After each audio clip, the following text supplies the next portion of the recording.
Good evening, everyone, and welcome to the regular scheduled Blue Lake City Council meeting. Recording in It's progress. Tuesday.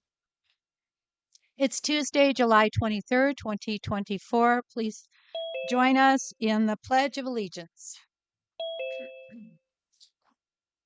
I pledge allegiance to the flag of the United States of America and to the republic which stands one nation under God, indivisible, with liberty and justice for all. Would you establish the quorum of the council, please? Mayor Jones, Here. Mayor Pro Tem present, Councilmember Sabani, Councilmember McKay, Here. Councilmember Edgar, Here. You might want to fix her screen.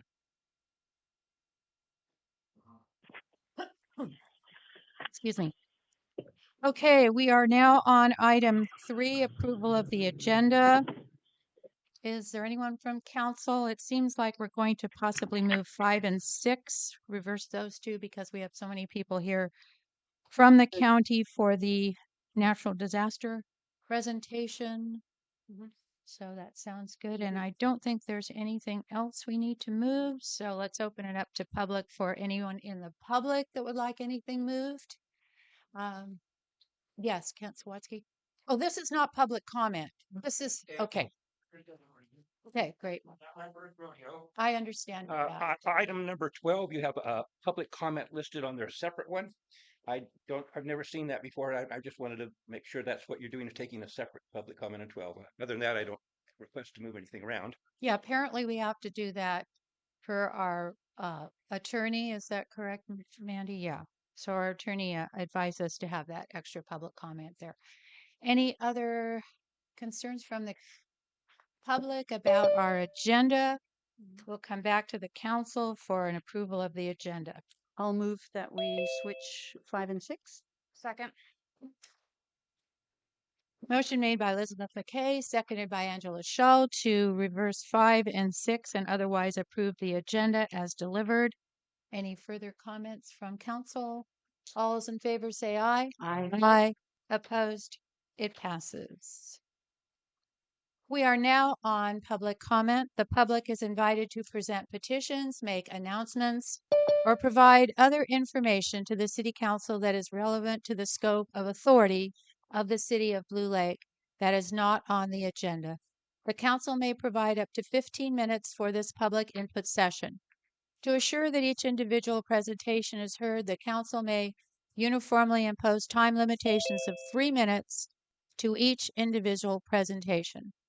The public will be given the opportunity to address items that are on the agenda at the time the council takes up each specific agenda item. Is there anyone here for public comment? Okay, we'll start with the gentleman in the back, the lady in the middle, and then Kent Sawatsky. So go ahead, sir.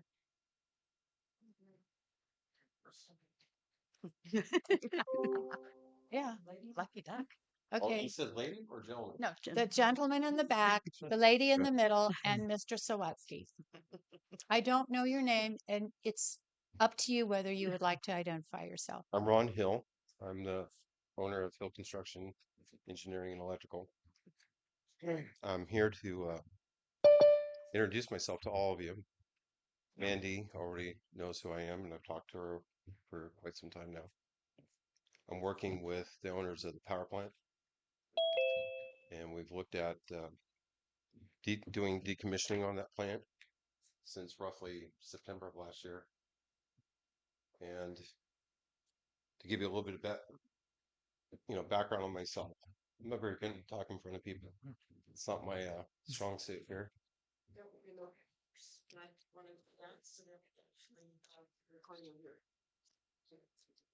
So my background, I did a lot of work for PG&E for the last 17 years. I built 2 power plants, a cogen plant, a fossil plant. I did 5 years of nuclear decommissioning work. I actually wrote the work control process with the Nuclear Regulatory Commission on decommissioning that plant.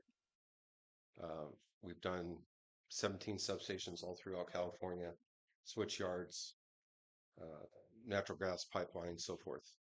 So I have a little bit of experience on decommissioning plants.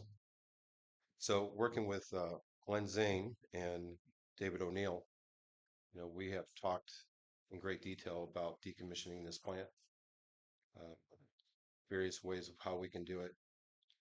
It's all been to a screeching halt because the city has locked us out. And so I'm here available to answer any questions on how we can move forward on getting the plant cleaned up. During public comment, we have people come up, make a public comment, and then sit down. It's really not a time when we can have a back and forth. That's fine. There may I be an can appropriate do it time for later at that a later another time. time. Yes. That's fine. Okay. Thank you for your information. You're very welcome. Yeah, very good. Thank you. Okay. Sorry, I don't know your name. Come on up.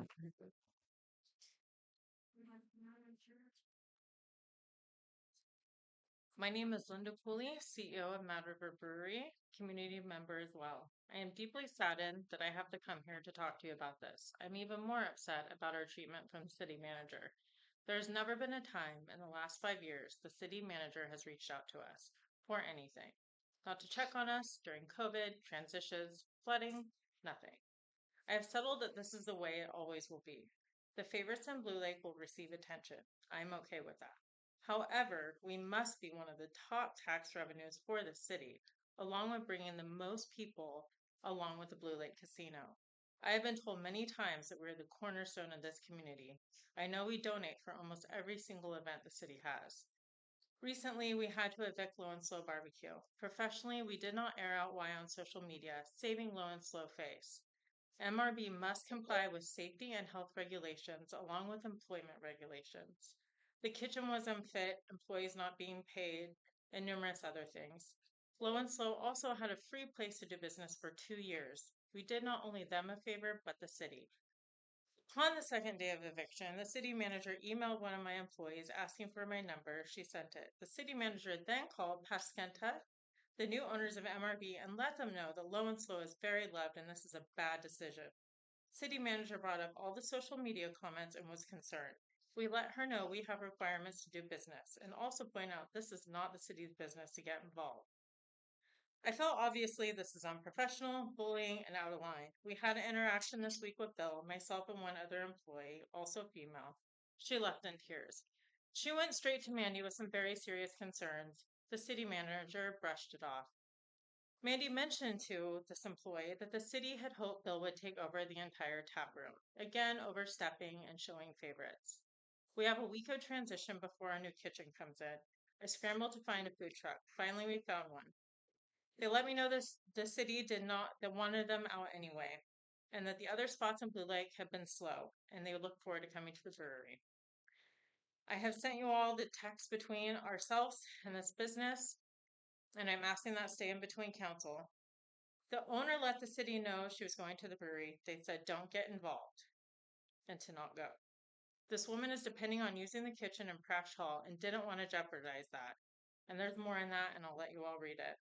This is now past the point of no help but sabotage, not only to the brewery, but to this food truck and to the city.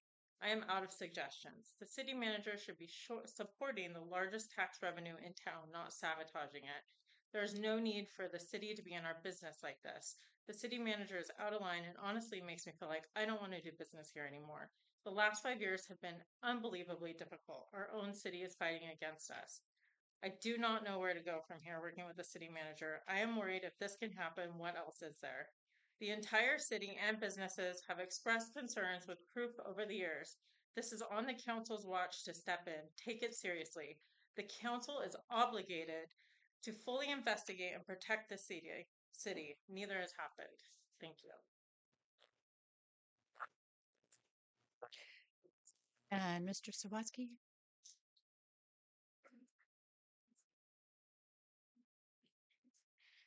To this first speaker who spoke here, I think it would be important when it comes time to agendize items, to agendize an item on him at the next meeting or have a special meeting to address his concerns. Regarding the second speaker, I wholeheartedly want everybody to know that that is the public perception in Blue Lake. You say I come in here and I'm the one always saying this, that, and the other. There's a group of 6 of us who are against trying to bring things to.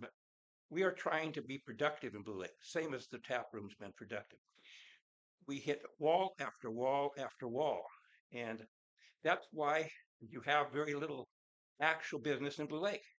Unless we have friendly people, staff to deal with, we're not going to invest money. We're going to pull up and leave.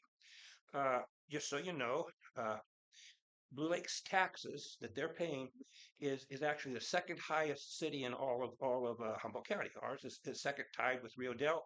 The only one more than this is Eureka. So these people are contributing. I know we make a lot of money from Amazon, but we've got Becky here. We lost our other thing down here where they all left, and it's for the same reason. That's the same reason I'm not really interested in spending my time with a city manager I can't work with to help bring. People say I have a bunch of money, I should spend it here. That's not happening until we fix the systemic problem. Thank you for my opportunity to speak, and hopefully in the not too distant future. Well, we have an election in November, and I hope the people will come out here. People will come and run for the city council, take the time to sit here, and we all can make some changes. That's why I wear a hat, make Blue Lake okay again. I don't need it any better than that. So thank you for my opportunity to speak today.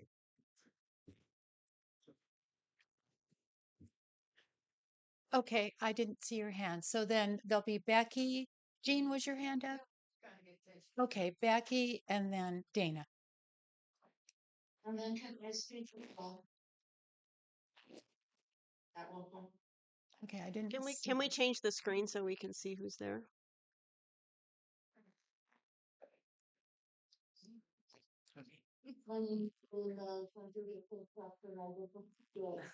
My hand up so I can speak. That's simple. Okay, you'll be recognized in the order which you get to, which is point third. You'll be the third person. All right, go ahead, Becky. Hi, my name is Becky Thornton Ragoza, and we've been business owners in this town for 24 years, retail and services. And of course, we've had to shut a lot of it down now, but it's because Blue Lake isn't a place for these things. I'm just going to agree with Linda. I have not gotten any help, not been offered help from our city manager since about 2020. And we weren't involved with any of the COVID money. We didn't ask. We didn't do any of that. We weren't even offered it. So, no, we were not, Mandy. Sorry. And, you know, she's never advertised our businesses. I had a good store for 2.5 years. Not one time did she try to help us. Not one time did anybody do what we needed. I have now turned it into a studio because I cannot run or afford to run retail businesses out here in Blue Lake. Our insurances are too high. It's too hard to get people out here. Advertising costs a fortune. We were spending $3,600 a year to advertise to get people out here. My service business is a registration. I have been working this diligently for 14 years. She's never helped me even do that because it's a service business. It's not bringing her no sales tax. Yet I collect DMV and sales tax on a daily basis for the state of California. And I'm telling you, I know how many cars people buy from Blue Lake. I collect their taxes and I diligently pay it. And it goes to the city of Blue Lake. These are the things that I've done for this town. My husband and I have worked hard to try to bring things to the downtown area, but without help from the city manager or cooperation from city council, you know, what do you do? But we're just going to stay here and survive. Thank you. Dana, and then we'll have the person from Zoom. You have to do the on Zoom. Oh, thank you.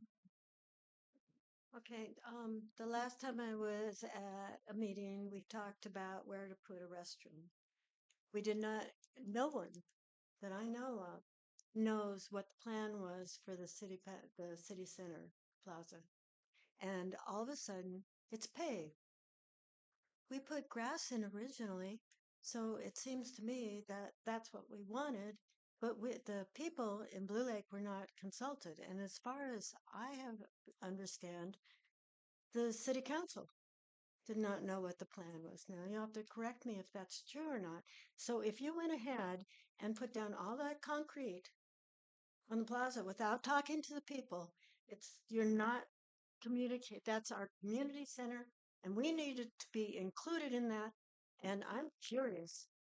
I want grass there. I don't want concrete. I don't want my kids to have to run around on concrete. They left to roll on the grass. So I'm furious. I don't know. When I talked to people, when I was at the post office, I was talking to people coming in to get their mail.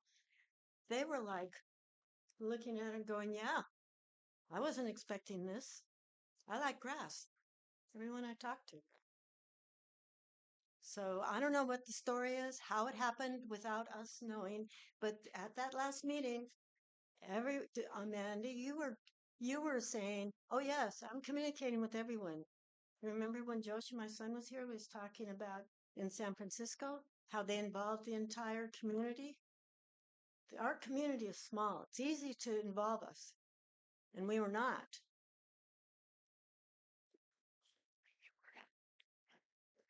All right, again, during public comment, we cannot take up the issue you. as it has not been agendized. Now, I don't know who the two people are on Zoom. You'll have to help me on that.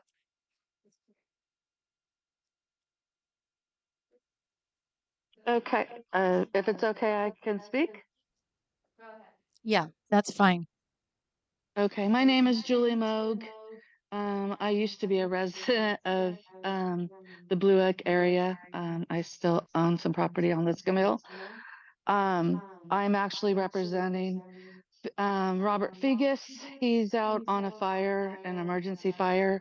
So he asked me to call in and just let you guys know that he is aware that you guys are in some litigation with the Blue Lake Power Company, but he wanted you to be aware that he has equipment on that property, and he just wanted to be made sure that nothing got, I guess, destroyed or sold or anything because it is legally his. So I'm just making that as a comment and making everybody aware to be on the record so that he is notified.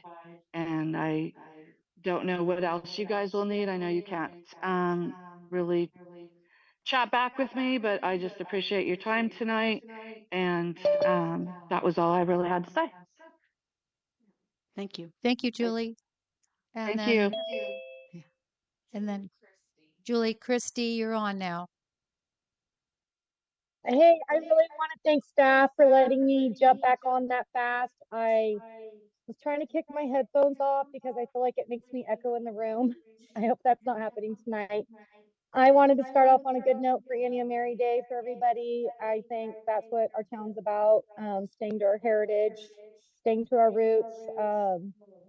We've got a lot of evolution coming in the next few decades that is going to be a lot of change. And I hope to see that we're prepared for it.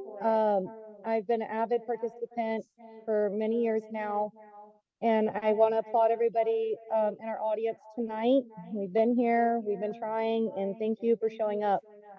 I would like to see the city try harder for elections. I feel like I've been the only one spreading it around on social media. I hear there's already signatures being collected amongst yourselves, yet no promotion of elections, and that's something that I think we could all aspire to promote. Thank you for our prior speakers. Keep being diligent and keep being productive and positive. Thank you. Thank you, Julie. Any other public comment? Okay, this has to be on a non-agenda item. Okay, very good. We have to be microphoned now. This is being recorded. For everybody that wants to speak, that microphone is very sensitive, so if it's too high or too low, it won't pick you up. So if you and you can adjust it when you stand there. Thank you. My name is Kate Hitt. I live in Blue Lake, and I used to take the bus when the Rancheria had it. It was on my block, the bus stop.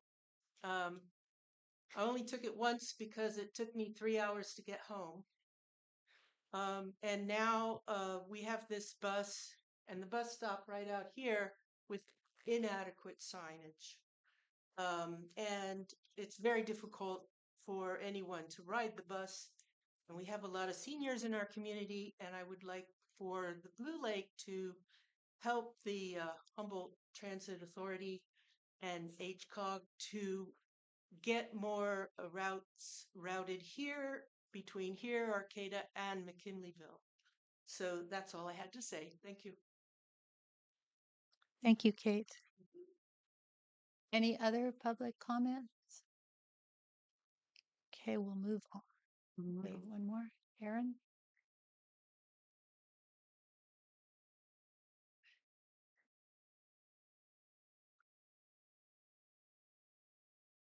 Hi, I'm Erin McClure, and for those of you that do not know me, there's a lot of people in here I haven't seen before.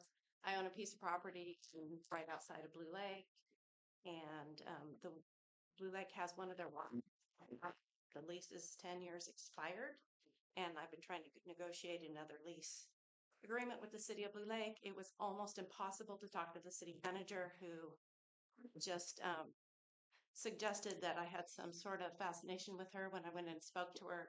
I'm speaking to you, so you could probably understand my situation too. And so now I deal directly with the city attorney, which seems to be working well. But since I not as a city manager, it's very clear. So now I have come and worked with all kinds of outside sources to make sure that I get a proper lease agreement. Also, I wanted to bring up at the last city council meeting, there was a lot of bullying towards one of our council members. I was very shocked at that. I had seen that before at another meeting that you all had, and I'm sure a lot of people here saw it. They've been pulling Elise Scafani. Poor Christopher Edgar is bought and paid for already by Mandy Mager. So I just hope that we can not see bullying and strong arming, as Mandy would say, going on in this room anymore. And I hope if we see it as an audience, we stop it. Thank you. Thank you, Aaron. Any other public comment? Okay, we'll move on then. We did move items C 5 and 6. So we will now have the prioritizing essential services in an era of natural disasters. This is a presentation. Welcome. Hopefully it's all right. It's too sensitive. Thank you, Mayor Jones, council members, staff, members of the public. My name is Sean Quincy, and I am with the, with the County Administrative Office at the county. I work down at the courthouse. Here with Director Tom Matson from Public Works to talk to you about some important issues that are facing the county and our community, and the upcoming November ballot. Before we get started in our presentation, I believe this is my first time addressing this body, so I want to introduce myself a little bit and tell you about myself. I'm originally from San Diego. I moved up here 22 years ago now. Went to HSU, studied journalism, early childhood education, played a little football, graduated in 2005. I got to work at both the local newspapers, the Eureka Reporter and the Times Standard, if you remember the Eureka Reporter. Worked in early childhood in the mornings, and then at the newspaper in the afternoons. But I've been with the county for the last 12 years, began in communications there, and have been working in the administrative office the entire time, working on policy and budget, and it allows me to work with fine folks like your city manager, your city staff, Director Matson, and others. Tom Matson, Director of Public Works. Like Sean, I came up here to go to school a generation before he did, 1986, to get my engineering degree. Went back down south for a couple of years, and then came back for in '92 to work for SHN. Left them to work for what is now Recology, managing their landfills, and jumped to the county in 1998 as Deputy Director of the County Road System. Was made Director in 2005. So we have roads, levees, parks, buildings, and lots of other ancillary things that are under Public Works. Oh, yeah. And I'm Steve Madrone, your 5th District Supervisor, and I help represent folks just outside the city limits and half the Rancheria, the way that it splits up. I used to live in Blue Lake back in the early 1980s. I was the Vice Mayor with Adeline. Back in 1985-6, I was on We the city never council. served together. No, I know. I know. Barely missed each other. Anyway, I know. I've been here about 50 years, and It's a real pleasure to be here tonight. Thank you. Thank you very much for that.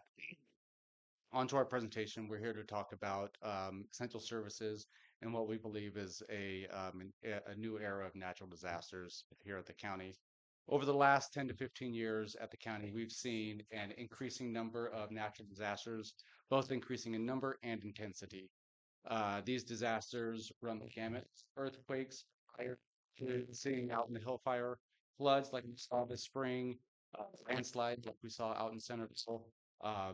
The disasters run the gamut. Some of these disasters are local, individual parts of our community, and some of them are widespread. They affect our entire community.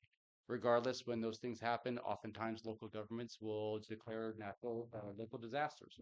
And I mention that because a local disaster declaration in and of itself is a declaration to the state and federal governments and to the community that that local government does not have the resources to take care of that response. Less frequently, the state and federal governments will declare state and federal disasters. And the reason that's relevant is because when they do declare, that opens up funding pathways so that we can claim our costs and pay for repairs. Oftentimes, the state and federal governments do not declare emergencies, and the cost of those disasters are left to local governments to bear. And that's taking a toll on the county, especially with the increasing number and increasing intensity. It's come to a point where we are decreasing the normal level of service that we can offer to our community, and we believe that things have to change. And I don't want to hide the ball from this body or this community. Part of the solution that we are board actually just voted on today was to place a local sales tax measure on the ballot, or one set sales tax measure on the ballot to deliver services for roads and transit services, bus services, and other essential services.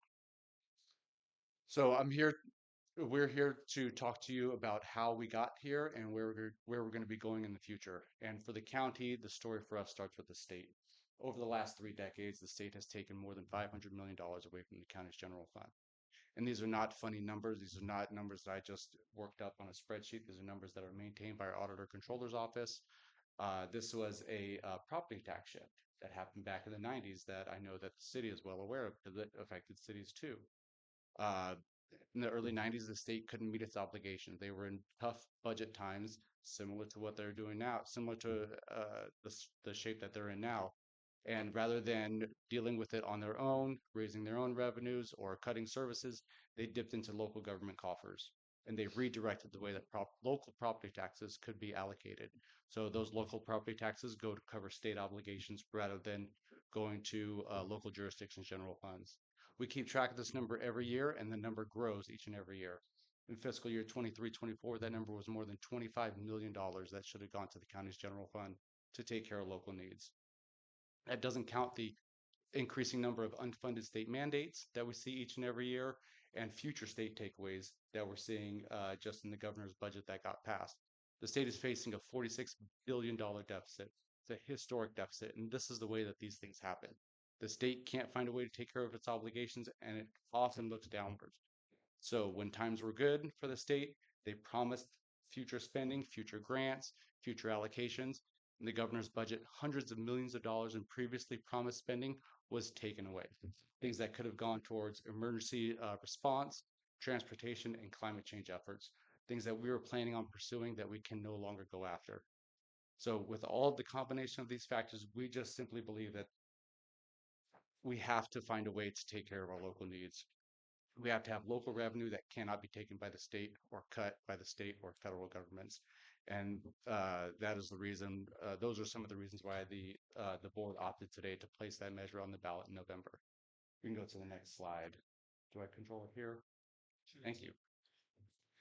The county is not alone in recognizing this need. The state grand jury last year issued a report, I believe it was in June, on our disaster preparedness, on the state of disaster preparedness. And it said in no uncertain terms to our elected officials that the county needs to do more to prepare for natural disasters. Our region is just more susceptible to the effects of natural disasters because of our chronic activity and other impacts. We're simply not prepared enough to deal with natural disasters as they're hitting us more and more now. We can go to the next slide. If I could leave this community and this body with one message, it is simply that we believe that natural disasters are an everyday part of life in Humboldt County now. And we just need to reorient the way that we deliver public services in the light of this new reality. Next slide. For the county, we've felt the impact mostly on our roads. We believe that we need to harden our roads, and I'll leave it to Director Matson to describe a little bit more of what that means. We believe that we need to harden our roads, and we simply can't do it with state and federal funding. And again, Director Matson could talk a little bit about that, but I bring that up because the state and federal reimbursements, when or if they come, are not the silver bullet that some folks might think that it is. So a little bit about the history. When I started with the county in 1998, we averaged a federally declared storm damage event about once every 3 years, usually in the tune of $3 to $5 million. That was absorbable without reducing our county maintenance. The county roads at that time were in fair condition, like most rural counties in California. But what's been happening ever since then is in 2017, we got hit with a $41 million damage tab. 2019, another $15 million in damage. And from 2020 to 2024, we actually had 3 federally declared disasters, 1 locally declared disaster, and a state declared earthquake disaster to the tune of another $15 million. So that's $70 million in damage over that 7-year period, which virtually took my entire budget away. And the problem with that is that's the budget that we use for maintenance. When we get these disasters, this county, just like the cities, we have to front the money. We do not get it all paid back. Usually it takes 6 to 10 years to get the reimbursement. So we're having to take all of our maintenance money to reopen the roads, to keep the roads open for emergency services, for people's lives to go on. And we're not able to keep up on the maintenance. That's shown in our pavement management. We look at, like the city, we bring HCOG brings a consultant up every 4 years to rate all of our roads. We have consistently gone down from the mid 60s. We can go flip a couple of slides forward. Next slide. So we were in that, back one slide, please. We were in that blue condition with the vast majority of our California counties. Note that the very good counties, the 6 counties, all are self-help counties. They have their own local source of money that they add for their road maintenance other than what we get out of the state gas tax. So we have now dropped into the poor condition, and the problem with the worse the roads get, the more it costs to fix them. If the road's in good and very good condition, you can do a slurry seal over the top. Fair condition, you got to do some paving. We're in the poor condition. We're starting to have to do dig outs and rebuild roads, and we're projected within 10 years at our existing funding to be in the very poor and failed condition. Those means the roads have to be totally reconstructed. You cannot simply put a surface on the top and expect it to last for very long. Next slide, please. Just for an example, the PCI pavement condition index scale goes from 0 to 100. 100 is a brand new road. 0 is basically your gravel road. And so we have a very few of these PCI 100 roads, a very, very few. Next slide. This is where we were going up into about 2015, 2016 with the average condition of roads. They're drivable. They're not in bad shape. They're not full of potholes, but they're definitely deteriorating. Next slide, please. This is where we're at now, and I don't know if you can see it close enough on the slide on the right, what we call alligator cracking. When you see those cracks that are less than 2 inches apart, that means your base in the road has failed, and you need to dig out and rebuild the entire road. You cannot simply go over and put a new roof on it. Next slide. And we are projecting within the next 10 years to be in the poor, very poor condition. We will always run a 10-year assessment to see what it takes to get back to a good condition. Good condition is a PCI of 70, just to give us a benchmark. When we did the analysis in 2012, it was 150 million that we needed. When we did it again in 2017, it was 300 million. We are now up to the point where our roads are deteriorating to the point where it's almost $500 million if we wanted to get there in 10 years. We know we're not going to get there in 10 years, but we know we can make significant progress with improvements in funding. We can go ahead and skip ahead, I think 2 slides. There we go. Oh, back one. Thank you. Our board has been considering a local revenue measure for some time now. Back in last fall, we went out and surveyed the community. Whenever we start considering a local revenue measure, we make sure to do a lot of surveying and polling to make sure that whatever we're proposing is really resonating with the community and meeting the community's needs. So last fall, when we did our polling around the community, these were the top priorities that came back. You can see that they were kind of a wide variety. There was homelessness services, there was road services, climate action, and bus services. So we've been trying to get a lot more granular on exactly what are the highest priorities of the community. We did some informal surveying. The highlighted pieces up there are what came back as the highest priorities for the community over the summer. And again, we went out and we actually did a scientific survey, and those priorities still came back as resonating with the community, in addition to bus services, I will say. Bus services for especially seniors, low income, disabled folks, or people with disabilities, I'm sorry. And so the board today, with its action, again, placed a 1% general sales tax that's going to be on the ballot with a focus on roads and transit services to do everything we can to meet our local needs, help us prepare for natural disasters, help us leverage additional state and federal funding, help us reduce the cost of car repairs, and help us keep the roads in good shape. So with that, I want to thank you for having us today. Thank you for moving us up in the agenda. We were prepared to sit here and listen to the entire issues that are happening in Blue Lake. It's always good to keep everything in mind. Oh, go ahead, Supervisor Madrone. Yeah. Thanks, Sean and Tom. I will say that I get more calls every day and emails about roads and brushing and potholes than I get about any other issue. And I think we all can relate to that. We've seen how bad the roads have gotten. And even Caltrans, if you look at the highways from this past winter, even the highways are starting to experience significant earth movement and damage, et cetera. There's the old adage, an ounce of prevention is worth a pound of cure. And that is so true with this particular situation, as was well laid out by Tom in terms of the road conditions. The state has data that says that on average, every car owner is spending $900 a year on car repairs associated with bad roads. You get a brand new set of tires, you hit a pothole, there goes your alignment. There's $100.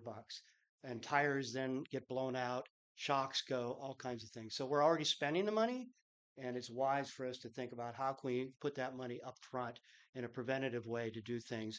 I know we're all taxed to death, so to speak. It's a big deal, but there's really no other avenue for us to move forward. And the polling results show that people would support this. So I hope that you all will consider supporting this and talk to your neighbors, your friends, your community about the need for this. It is a general tax measure because to try and make it a special tax, it's a 67% vote requirement versus 50% plus one. When we passed Measure Z, you all approved Measure Z, and when it became Measure O, permanent, for permanent funding, it passed by what was it, 70% of the vote. That was also a general tax measure. And what that means is at the very bottom it says, and or other general fund expenditures as needed, right? But when you look at Measure Z, there's two things there. One, we never spent a dime on general fund expenditures. We have fulfilled the promises to the community. That money has gone to public safety, improving the amount of deputies we have in our communities, improving probation and Department of Health and Human Services, and other things, including fire services. Our fire departments are in desperate need for funding, whether it's in a city or outside. The fire districts are struggling. So Measure Z provided a lot of that. We may have overpromised in thinking that it could also have taken care of roads. Frankly, roads have gotten a very little amount of Measure Z. So that's what this is. We don't know what it will be called yet. I'm pushing for Measure R. for roads, but it really is a roads measure when you get right down to it. And in terms of improving 911 response and emergency preparedness, we do that through fixing our roads. That's the primary mechanism for trying to do that. Let's see. The last thing I wanted to say was that, well, I think I said everything there. I hope that we have your support. Look forward to you sharing that with your community. And thank you for inviting us here tonight. Appreciate it. Thank you for coming out. And I think it would be an appropriate time to have any questions that are from either our board or the public. If you're here to answer those, that would be good. So, are there any questions from the council at this time? I don't have a question per se, but I have to tell you, I was really looking forward to this presentation. I was at REDEC last night, and most of the municipalities had already had their presentation, so it was very well received. And you all were deemed to be very engaging, and so I was really looking forward to the presentation. So very well done. It's and I appreciate your comment, Steve. You know, taxes are, you know, man, they cut right to your heart, but you know, the roads are in very terrible condition, and there are long-term effects that go along with poor road conditions. And you know, it's an unfortunate reality for us. So I appreciate you recognizing that. Okay, any questions from public? Uh, Kate, and then I don't know your name, and then Mr. Sawatsky, and then we have a hand up. So, Kate, why don't you start? If this 1% sales tax increase happens in the county, do you have any way to project the annual income you would get from it? We are projecting that it would be about $24 million countywide, and that would be money that would be required to be locally spent. Within the measure itself, we're requiring a lot of public disclosure, several layers of accountability and transparency.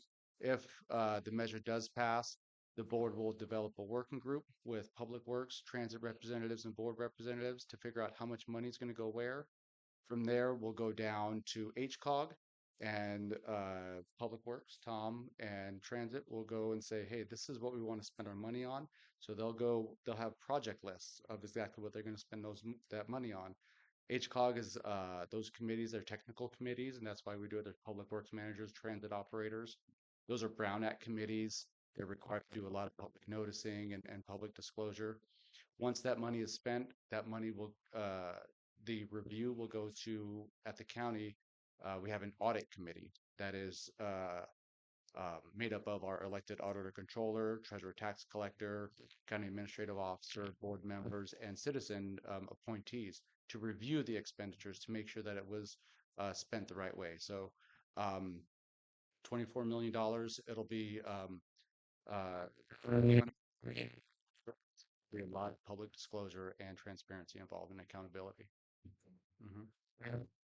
The other things it's really important to recognize is because of our limited budget for roads, we haven't been able to get matching monies from the state. There are huge amounts of money through the infrastructure bill at the federal level and other things. So this 24 million could represent a 20% match to 80% from the federal government. So we're talking millions and millions of dollars that could be leveraged beyond what we contribute to our 1-cent sales tax. So it's important to understand that leveraging, and this will give us that access to that. Not at the state level, because a general ballot measure doesn't qualify for state help, but that's like 1 or 2 million. So the big game is with the federal government, with the infrastructure bill, and leveraging this money to get even more. And, you know, if you think about where we're at, the 500 million deficit in our roads right now, 24 million leverage with even more, we can really start making headway. We could maybe brush the roads more than once every 2 or 3 years, right? I mean, Glendale Drive and, you know, other places, we're not getting around to brushing. We don't have the staff, we don't have the money.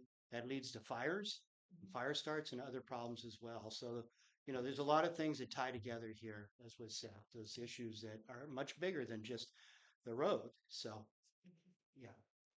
Just my question was prioritization. I was hoping that we would see prioritization on some of the road that projects that wouldn't qualify for like federal funds, maybe like the road to Petrolia that are essential roads that connect other communities and to critical services too, like that would be an ambulance route. But the road to Petrolia is awful. Alder Point Road going out from Farmerville, a lot of those, I do a lot of outreach and home visits, and a lot of those essential roads, as you said, they're cracking. So what we are going to look at initially is we actually have a program we run that tells us, it recommends what roads we work on. And we plug in how much money we have available for servicing, and it kicks out a list of roads to recommend for us to start on. That's the way to rebuild the entire system. And any number I put in there, anything I put in there, Alder Point and Matola Road always show up, because a part of the factor, there's a traffic loading, which is a significant factor, but the arterial status, the Matola Road, Alder Point Road, those connect to state highways. They provide a bypass for the state highway, as well as serving all the ranches in the community to bring in the timber, the gravel, the food that we eat.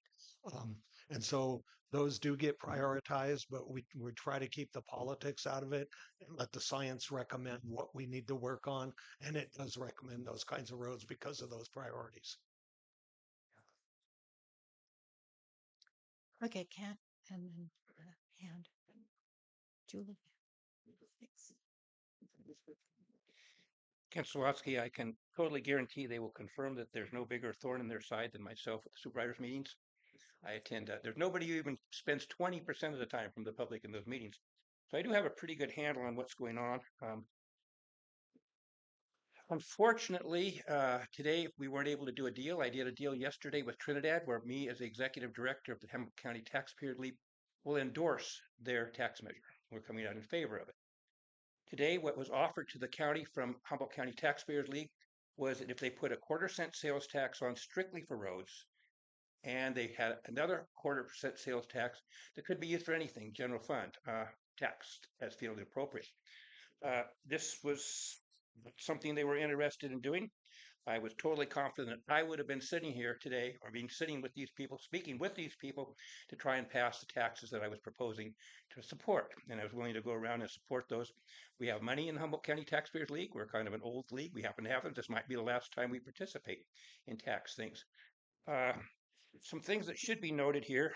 Number one, we're micropaving out here, possibly. I've seen micropaving on these alligator roads that you were just told not to do. I've seen it happen in Blue Lake in paving projects. I like to work with people like Tom Madsen. Steve Madrone, I consider a friend. We're going to have to agree to disagree on this particular one. The county, of course, took Measure Z and changed that into Measure O, at which time they got rid of a five-year thing where we got to vote on it again. This same thing doesn't have a 5-year thing. Again, it goes on till we repeal it, which is a big major effort. And that I have a problem with. I think it should be maybe 10 years or 15 years, but we should have a sunset of some type. Our biggest problem here, in my opinion, is a lack of desire and willingness for all of you, all municipalities, all counties to do pushback on the state. I mean, they're the ones who took the money. They had a glut of money in this thing a year or two ago. We had a window to go get that money back, and then they could come back to us again to have it. But when you don't get the money back, and now we're complaining we don't have it. The other thing I'd point out, if there's whatever, I could be corrected by Sean. I'm sure he knows right to the penny. But we had Measure S taxes coming in, and possibly around $50 million to the county in recent years, and we don't know where any of it went. Last time you went in for a request for Measure Z money, of course you were denied because we promised a portion of that voted for this, and now we get none. And so that's what transpired here. I do, like I said, I strongly would support if in 2 years this doesn't pass, which I believe it probably won't. I hope it won't under these circumstances, which is unfortunate because I strongly support. The other thing's there's no money in there apparently for transit. We didn't have input on that. That wasn't mentioned. It's transit and roads. And of course, maybe it says anything could happen here, which is possible. But I think we should have had a little more input as far as what we wanted it for. And again, a measure in which Humboldt County Taxpayers structured this, I felt was in the best interest. It was splitting it in half. They still would have got their $12 million to spend. And I think it would have been spent more productively with more public input, which, as you all know, that's one of the biggest things I'm about. Thank you for the opportunity to speak.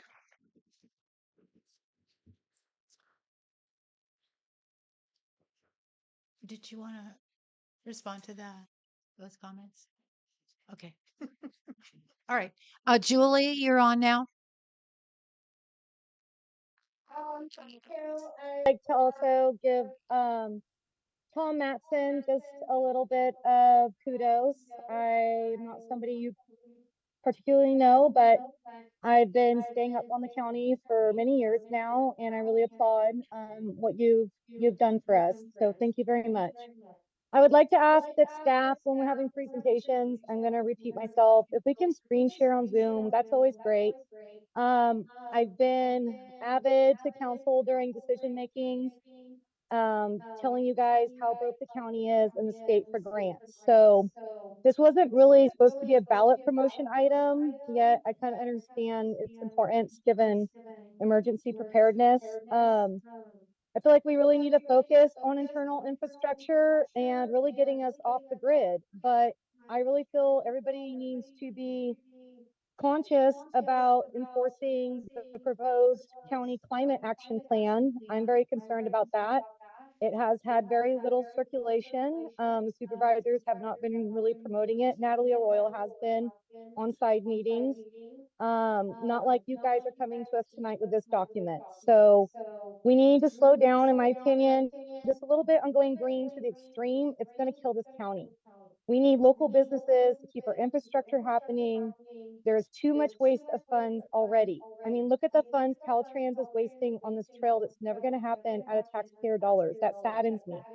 And our locals since 2021 have had major concerns in the Powder Creeks district where Danco is working basically only with our manager. We haven't had any planning commission meetings in 13 months, homies. We've had 3 basically to build this projects down there, and everybody's had major concerns. Our whole town flooded this last year due to infrastructure. And I just really feel like the counties and cities need to prepare for emergencies over any other priority, especially getting us all into more systemized microgrids and stuff like that. So thanks for being here tonight, but I think this is a lot bigger piece of the puzzle. And yes, funding is part of that puzzle. Thank you. Is there any other questions or comments for our presenters? Okay. Yeah, as far as trails, I appreciate Kent bringing that up. As you know, Annie and Mary's had one project completed in the last couple of years, a wonderful project downtown. And also the Annie and Mary Trail Group are working with Caltrans on the next phase of that project on down the highway to Glendale Drive. And we're going to be meeting with landowners along Glendale where the old railroad right away goes. And in many cases, it runs right through properties. It doesn't make sense. And so we're going to sit down with landowners and figure out what does make sense. Is that something maybe extra wide right away along Glendale Drive or something like that? Also, as you've all seen, the trail around the bay, the south part of that trail is being built this summer. It's supposed to be finished hopefully later this fall. And then that will connect Eureka and Arcata together. I also sit as one of my duties on the board on the Great Redwood Trail Agency, and we are building all kinds of pieces of this in all the urban areas like Willits, Ukiah, Healdsburg, and other places. The Eel River Canyon is the most difficult part. We're meeting with the ranchers, we're meeting with the tribes to figure out how we can make all that work. We're also working really well with the Blue Lake Rancheria here. They want to help manage the piece that goes past their property over and under the freeway. So there is a lot of trail funding. There is a lot of trail projects happening, and that's why we didn't put that in this measure, because people are saying to us, trails are great, we love them, but roads, roads, roads, roads, right? So thank you. Thank you for that clarification. Lynn's phone. Lynn?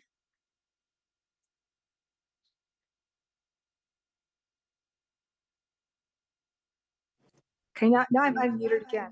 Can you hear me now? Yes. Yes, we can, Lynn. Go ahead. Okay, I just wanted to say that I fully support this new tax measure. I'm really happy to hear that the county is moving to do something about the roads. My husband and I were driving in Southern Humboldt for the first time in a long time, and we were shocked. Maybe you saw some slides at the meeting because I couldn't see what everyone else could see on the screen, but those roads are in horrible condition. They look like 101 up to Del Norte County, but with no funding. There are huge chunks washed away. They're A lot of the road is now gravel that should be paved. And we know from Buckley Road, I'm looking at our roads around here, that the roads are bad, but they absolutely have to be dealt with. And I was really pleased to hear that this is going to be matching funds to bring more federal funds in. Clearly, those are badly needed in our county. So I just wanted to say I really support this. I'm really pleased to see the supervisors in the county moving to do something about it. It's been a problem for a long time. Thank you. Thank you, Lynn. Any other questions or comments for our presenters? Okay, thank you so much for coming Thank you. out. It's very interesting. No, we'll be hearing more about it. Very good. All right, we'll move on to our agenda. We're now on item 6, which has been 5, City of Blue Lake General Plan Overview. Gary Reese, our city planner, will make a presentation on the city's general plan, along with providing updated information on the various elements associated with the plan. Gary, what am I supposed to do? Tell a joke? Yeah.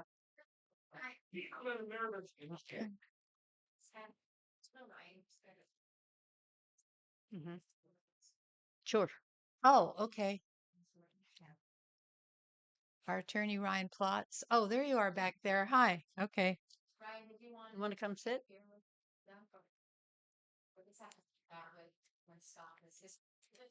So what did one wall say to the other wall?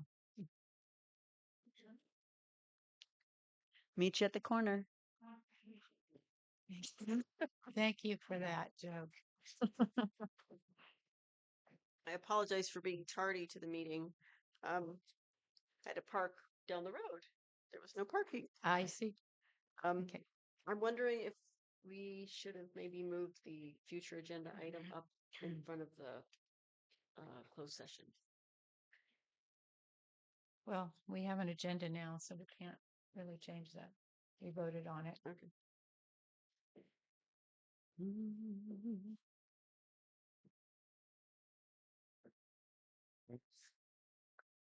Do you need a mic? You want to shut the window? We're cold.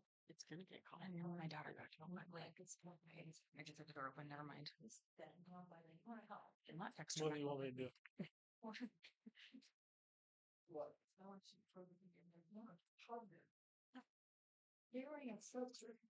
Actually, I'm gonna text her.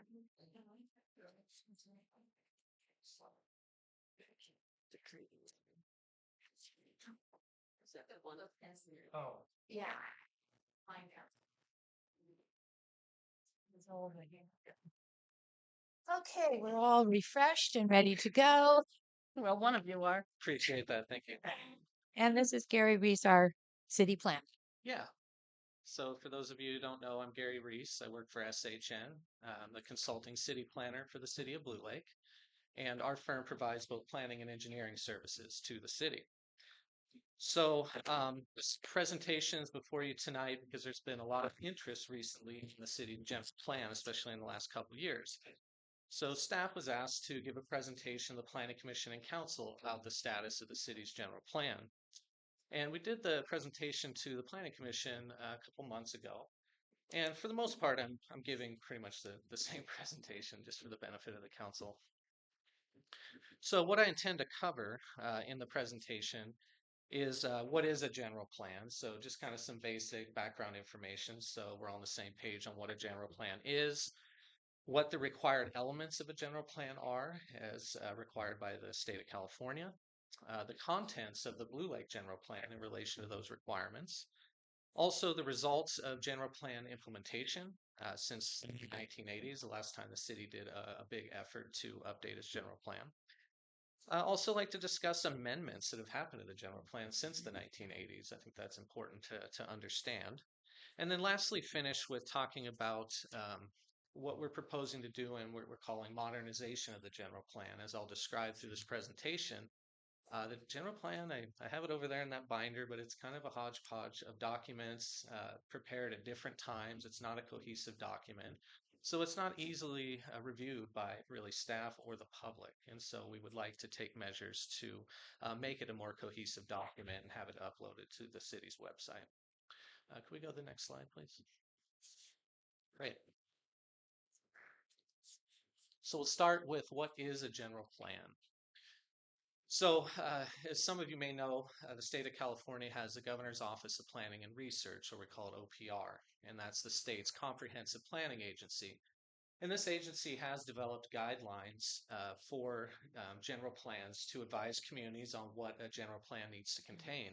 And in those guidelines, OPR defines a general plan as the city's blueprint for meeting the community's long-term vision for the future, establishing a consistent citywide vision and direction for existing and future development, and also reflecting community priorities, values, and including supporting goals, policies, and implementation measures to achieve the community's vision. Can we go to the next slide, please? So next, talk about the required general plan elements, which are identified in those guidelines from OPR. Starting with the land use element, this is really one of the most important elements in a general plan because it identifies where land uses can occur in the community and what standards they would be subject to. Then you have the circulation element, and traditionally this was really a transportation planning document in a lot of respects.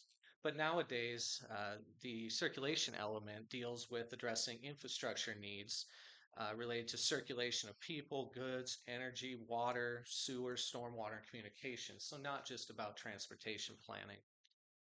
Then next you have the housing element. We've all heard about that a lot in recent years. I've done a number of presentations before the city on that. And it's been a big priority for local jurisdictions because we're currently in the 6th housing element planning cycle. But the housing elements are focused on identifying what land the city has available to meet its share of the regional housing need and ensuring that housing development is subject to reasonable objective standards that are not inhibiting the development of housing for all income levels. Next, we have the conservation element. And this element really describes the natural resources in a community that can be land, water, ecosystem resources, etc. And establishes goals and policies for the retention, enhancement, and development of these resources. And it's important to note that the open space element, the conservation element, and the land use element are all really supposed to act in concert together because they relate to how land is used in the community. So then next you have the open space element, and as it sounds, it basically identifies areas that should be preserved in an undeveloped or lesser developed condition, and really sets forth a plan for preservation of these areas and their potential use for things like recreation, habitat, aesthetics, that kind of thing. Next, there's the noise element, and that is really intended to identify noise sources in the community, like Highway 299 and Blue Lake, and as well as analyze and quantify current and projected noise levels. And then it establishes goals and policies for minimizing potential impacts to sensitive receptors in a community. Then we have the safety element, that focuses on identifying natural and man-made hazards and establishing goals and policies for reducing the potential risks from these hazards. And then I note environmental justice up there, and also air quality can be required as well. For environmental justice, really, that's for jurisdictions that have identified disadvantaged communities. They also need to address environmental justice in the general plan. That does not apply to Blue Lake, according to current mapping from the state of California. And then in some jurisdictions that have their air district has particularly poor air quality, they also have to address air quality in the general plans. But that is also not applicable to the city of Blue Lake. Next slide, please. So now I'd like to talk about what the city of Blue Lake has. And so I'll briefly talk about it, and then I'll show different covers and documents that contain these elements that have been developed over time. But really, what you'll see in this presentation is the city has never really done a full comprehensive general plan update where they update its general plan all at once. It's really been prepared incrementally over time. So just starting with the land use element, the city does have one. It's quite a workhorse for the city. It was the last amendment in 2021 for the Powers Creek District planning effort. Why I say it's a workhorse is because it addresses the requirements for the open space and conservation elements, and even some of the requirements for the circulation element related to utilities and infrastructure. And that's something the city decided to do many years ago in the mid 80s, last time it did its, bigger general plan update effort. And that's totally fine. The state allows that. You can address the requirements of other elements in a single element like the land use element. And it especially makes sense if they're supposed to work in concert together and they're closely related. So then we have the circulation element. For Blue Lake, it's about transportation, and talks about the city's road system, the industrial truck route, promoting alternative modes, things like that. The city's circulation system, road system really hasn't changed. The industrial truck route still is what it is, but the city has made some strides in doing trail development and in bike lanes and things like that. But that was last updated in 1986. And then, of course, we have our housing element, which is the big hot topic. The last time the city amended and adopted it and it got certified, well, actually, no, certified it was in 2004, but this is the last time the city adopted it was in 2009. We're currently working on updating it, and that needs to be done every 8 years, unlike the other elements in a general plan. And then the safety and noise elements, those were the first ones that the city really did that are required elements. And that was done actually back in the mid 70s by, I believe, the city engineer at the time, Oscar Larson. The safety element, of course, addresses mostly natural hazards in the community, but does address some of the man-made hazards related to traffic safety and, the train was running at that time and things like that. And then the city does have a noise element. It's a pretty good technical document. It has a technical appendice to it that really addresses how difficult it can be to regulate noise impacts in a community. And of course, it addresses the noise sources at the time, which included Highway 299. It shows noise contours into the community and address the noise impacts of the train that was around at that time. So then the city also chose to do optional elements, and communities do this all the time. There's a whole range of optional elements you can do if you'd like. The city chose to do a scenic highway element in 1975, and I think their focus was really on protecting views in the Mad River Valley in and around the city. It didn't necessarily designate any scenic vistas, but it talked about working with the county and working with Caltrans on protecting views at the entrance to the city and things like that. And then the downtown element, another optional element done in 1986, really focuses on creating a vibrant commercial center in the city's downtown. So that's what Blue Lake has. And as I noted, we would like to turn this into a more cohesive document. Go to next slide. So here's the cover of what was done in the 70s that was prepared by Oscar Larson. So, it's an older document. It's a standalone document that contains three elements. Could you go to the next slide? Then this is what was done in the mid 1980s. They then, worked on land use, circulation, downtown, and housing elements. That's also a standalone document that we've done amendments to over time. Could you go to the next slide? So I'd like to talk a little bit about the general plan build out and what was really projected for build out in the city the last time they did their, the city did a big general plan update effort. So one of the things that the city obviously looked at was available vacant land at the time. And I think it's important to note that a lot of the city was already developed at that point. You had the old mill site that had some development potential, and the city chose to go industrial there to replace jobs and that kind of thing. You had the western side of the city, which was kind of an agricultural use, but had vacant and underutilized land that the city looked to do residential development in. And then you had a downtown that had lost some businesses, and the city was looking to turn that into a vibrant, commercial center again. One thing just to talk about population before I get into kind of the key focuses of the general plan build out. Just seeing that between 1940 and 1960, the city's population went up, significantly, and then it went down and then went up. And since the mid 80s, it's gone down again. So we have a lower population than the last time the city did its last kind of major general plan update, which is not what you go for when you do a general plan update typically. You're projecting population increase, more business, economic development, things like that.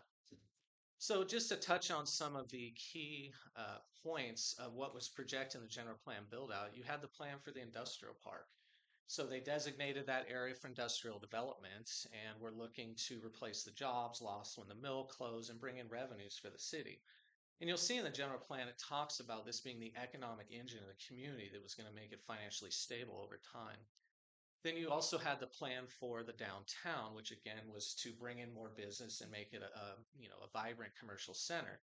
One thing that's worth noting is that there was a downtown core that was zoned retail commercial, and around that there was residential properties in what they define as the city center, and they chose to apply the retail commercial zone to the areas around the downtown core, hoping, like in some of the communities around here, those residential properties would convert to commercial.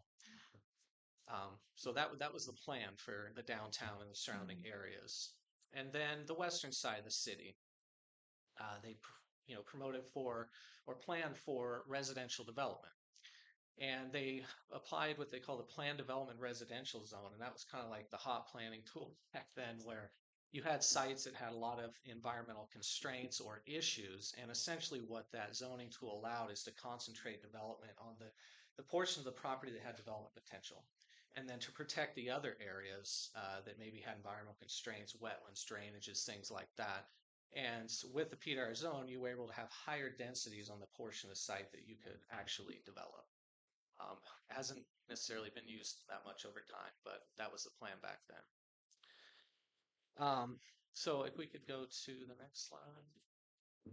So anytime you're doing what the city did in the mid 1980s, you're doing a general plan update like that, you have to comply with the California Environmental Quality Act and do what's called an environmental impact report. And the city did that at the time. And what it's really analyzing, the purpose of an EIR for a general plan is it's analyzing all the potential impacts of the build out that's projected in the general plan, all those ideas that for the community's future and the vision for the community. The industrial activity at the old mill site, more activity in the downtown, residential development where it was proposed. That's really what it was looking at. And inherently, it is a cumulative impact analysis because, again, you're looking at the full build out that could happen under the general plan and what the community's plan for its future. I'd also like to note that in 1982, there was also an EIR done for the industrial park development. The city looked at the potential impacts of developing that area for heavy and light industrial uses. So one thing I would like to note before moving on to the next slide is that communities that are growing rapidly and over the term of their general plan actually get close to achieving build out. Those are communities that have a need to, do comprehensive general plan updates, and they're often done every 20 to 30 years. We've seen that with the city of Arcata and Eureka, who've seen a lot of growth and a lot of development. Smaller cities like Blue Lake that have not seen that kind of growth don't necessarily have the same need as these larger communities to do comprehensive general plan updates. And that's part of the reason that Blue Lake's kind of amended its general plan incrementally over time as was needed. Could you go to the next slide? So I'm just go through a series, well, at least this one for now. This is the general plan land use designation map that was in the mid 80s land use element.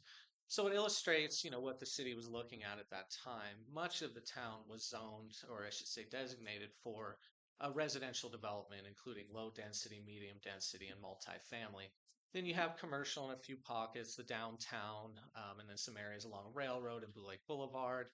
You've got public facilities in various areas, of course, the former mill site, industrial, certain ag lands got agricultural, things like that. And then you also saw at that time the city was actually doing some pre-planning for its sphere of influence. You can see some designations listed north of Blue Lake Boulevard, north of the Rancheria, south of Blue Lake city limits. So, they were looking at commercial and medium density residential along Blue Lake Boulevard in the area of the gas station. North of the Blue Lake Rancheria, they're looking at low density residential development. South of the city, agriculture and the fields owned by, the Marias family. Can you go to the next slide? So I touched on this a little bit, but let's look at what happened over time when the city implemented its general plan. It did not achieve the build out that was projected. I mean, that's definitely clear when you look at what's happened over time. The industrial park did not ultimately was not ultimately that economic engine that the city needed. It didn't end up providing the revenue that the city had planned for. The downtown actually lost businesses, and some of those properties converted to residential development. Mandy loves this, but the community kind of transitioned to a bedroom community in some ways, where it's not really sustainable. It doesn't have, services and jobs and things the way that the city had planned for. The city's population decreased. And ultimately, the city kind of ended up in a precarious financial position and still finds itself in that situation today. Next slide, please. So next, I'd like to talk about what changes have been made to the general plan since the 80s. It's the last time that big effort was done. There's been efforts in the downtown, what we're now calling the Powers Creek District, and of course in relation to the housing element. And these were really incremental amendments over time based on changing community sentiment and the variety of community visioning efforts that occurred over time. Some of you may have participated in those efforts. They occurred in the 1990s and the 2000s and the 2010s. I think Redwood Community Action Agency helped facilitate some of those efforts. There's planning documents available. But if you review those, you'll start to understand why the city did some of these amendments over time and did some course corrections as, community sentiment said things like retail commercial around on these residential properties around the downtown area doesn't make sense, or we need to get away from heavy industrial development and transition to a more business park type environment. Obviously, the Powers Creek District effort and what we've had to do with the housing element. So just to touch on some of these things, and I have a few maps that show what was presented and adopted at the time, but there was the creation of the mixed use designation and zone in the mid 2000s. The city didn't previously have that zoning tool and created that designation and zone and applied it to those areas that were previously retail commercial, really to allow the market to dictate what happened on those properties. If commercial made sense, great. If residential made sense, that's good too. The community needs the development. And so that was a more flexible zone and seemed like a more appropriate approach in trying to force residential properties to become commercial, which ultimately didn't work anyway. Then in 2009 to 2011, based on just years of community input and the visioning meetings, the city started to transition away from industrial and the industrial park and moved more towards a business park and amended the zoning code to allow more commercial uses and retail commercial uses in the business park, especially north of Taylor Way, where there's still development potential. And that's part of what led to the brewery tap room, which for many years was wildly popular and still is, very popular in the community. But really, that business was kind of a catalyst showing what could be done down that district different than having heavy industrial development that had been so impactful to the community over the years. So, and then once, Mandy came on as city manager, she wanted to kind of relook at this business park. We're losing Blue Lake Power and all that revenue, and the city needed to make up for that. So there was additional visioning meetings held, and there was a lot of input that came out of that ultimately led to the 4-year planning effort to create the opportunity zone, apply that down there, rebrand it as the Powers Creek District, really promote mixed use and recreation down there, all that kind of stuff. As the community had specified, they wanted to get away from, industrial development. And then lastly, just the housing element updates. They were done in 1992. That was actually certified by the state, 2004. But around 2009, one was done and it was adopted, but there were kind of sticking points that the council said, no, we're not going to let the state tell us to do these things. And it's kind of been that way since until this current cycle where, the council's more amenable to complying with state requirements for housing. And part of that's because the state has become so strict in enforcing housing law, taking away local funding, taking away local control. And of course, there's always a potential for lawsuits from pro-housing groups. Can we go to the next slide? So just a touch again on some of the stuff that was done. There's a couple maps here I'd like to show that show what was presented to the Planning Commission City Council and adopted as part of those general plan amendments. So this was the stuff that was done around the downtown, where this mixed-use designation zone was created and applied to the area around the downtown core. So in red, you see remain retail commercial. The orange is the mixed use zone. So those were the properties that was applied to. And those were previously, several of them, in retail commercial zone, which never actually resulted in anything. Next slide, please. This is the map that was developed in 2010, just to show what the designations were at that time. Obviously shows what was done with the mixed use zone around the downtown, shows where there was commercial designations, the multifamily around the downtown along Railroad, the business park was still designated industrial at that time, ag in the southern part of the city, that kind of stuff. Could we go to the next slide, please? And this is what was presented for the redesignation, rezoning for the Powers Creek district when it was rebranded. You can see there that the industrial designation did remain on Blue Lake Power and a portion of Gary Johnson's property that's used for the gravel yard. But otherwise, the majority of the area was redesignated to mixed use and to get away from, industrial development. There's a bit of vacant land there that obviously can be developed for these mixed uses. I'd also call attention to the green strips you see there. You'll see that those are over Powers Creek and over the levee. Those were previously designated industrial, and we cleaned that up as part of this amendment to the general plan. There was no sense in having those be designated industrial. There was no potential to develop them that way. So can we go to the next slide, please? So yeah, let's talk about where we are now. Can I ask a question? Yeah, There's of no course. date on this one. What was the date of this? That was in 2021 is when that was adopted, Okay. when we made the amendments to the land use element of the general plan. So as far as where are we now? Obviously, we have this new vision for the old mill site, then industrial park, then business park, and now the Powers Creek district. And that, focuses on transitioning away from industrial development, focusing on mixed use and recreation. City's currently working on subdivision or minor subdivision of some of these parcels down there to prepare the sites for future development. Some of them are in very large parcels. And there are some reasonably foreseeable projects that have come forward. These are folks that have submitted applications and or have entered into exclusive negotiating agreements with the city, and that makes them reasonably foreseeable. Of course, the housing element update for the 6th cycle. And then just looking at potential population growth for build out under the general plan, it's relatively similar today as to what it was under the mid-80s general plan that the city had worked on. If all of these properties were developed in the ways that they're planned for, you might see an increase up to about a population around 2,000. The city's currently at 1,100 something. And again, population has decreased since the last major general plan update effort. So a population of 2,000, is a bit more population, but still a small city.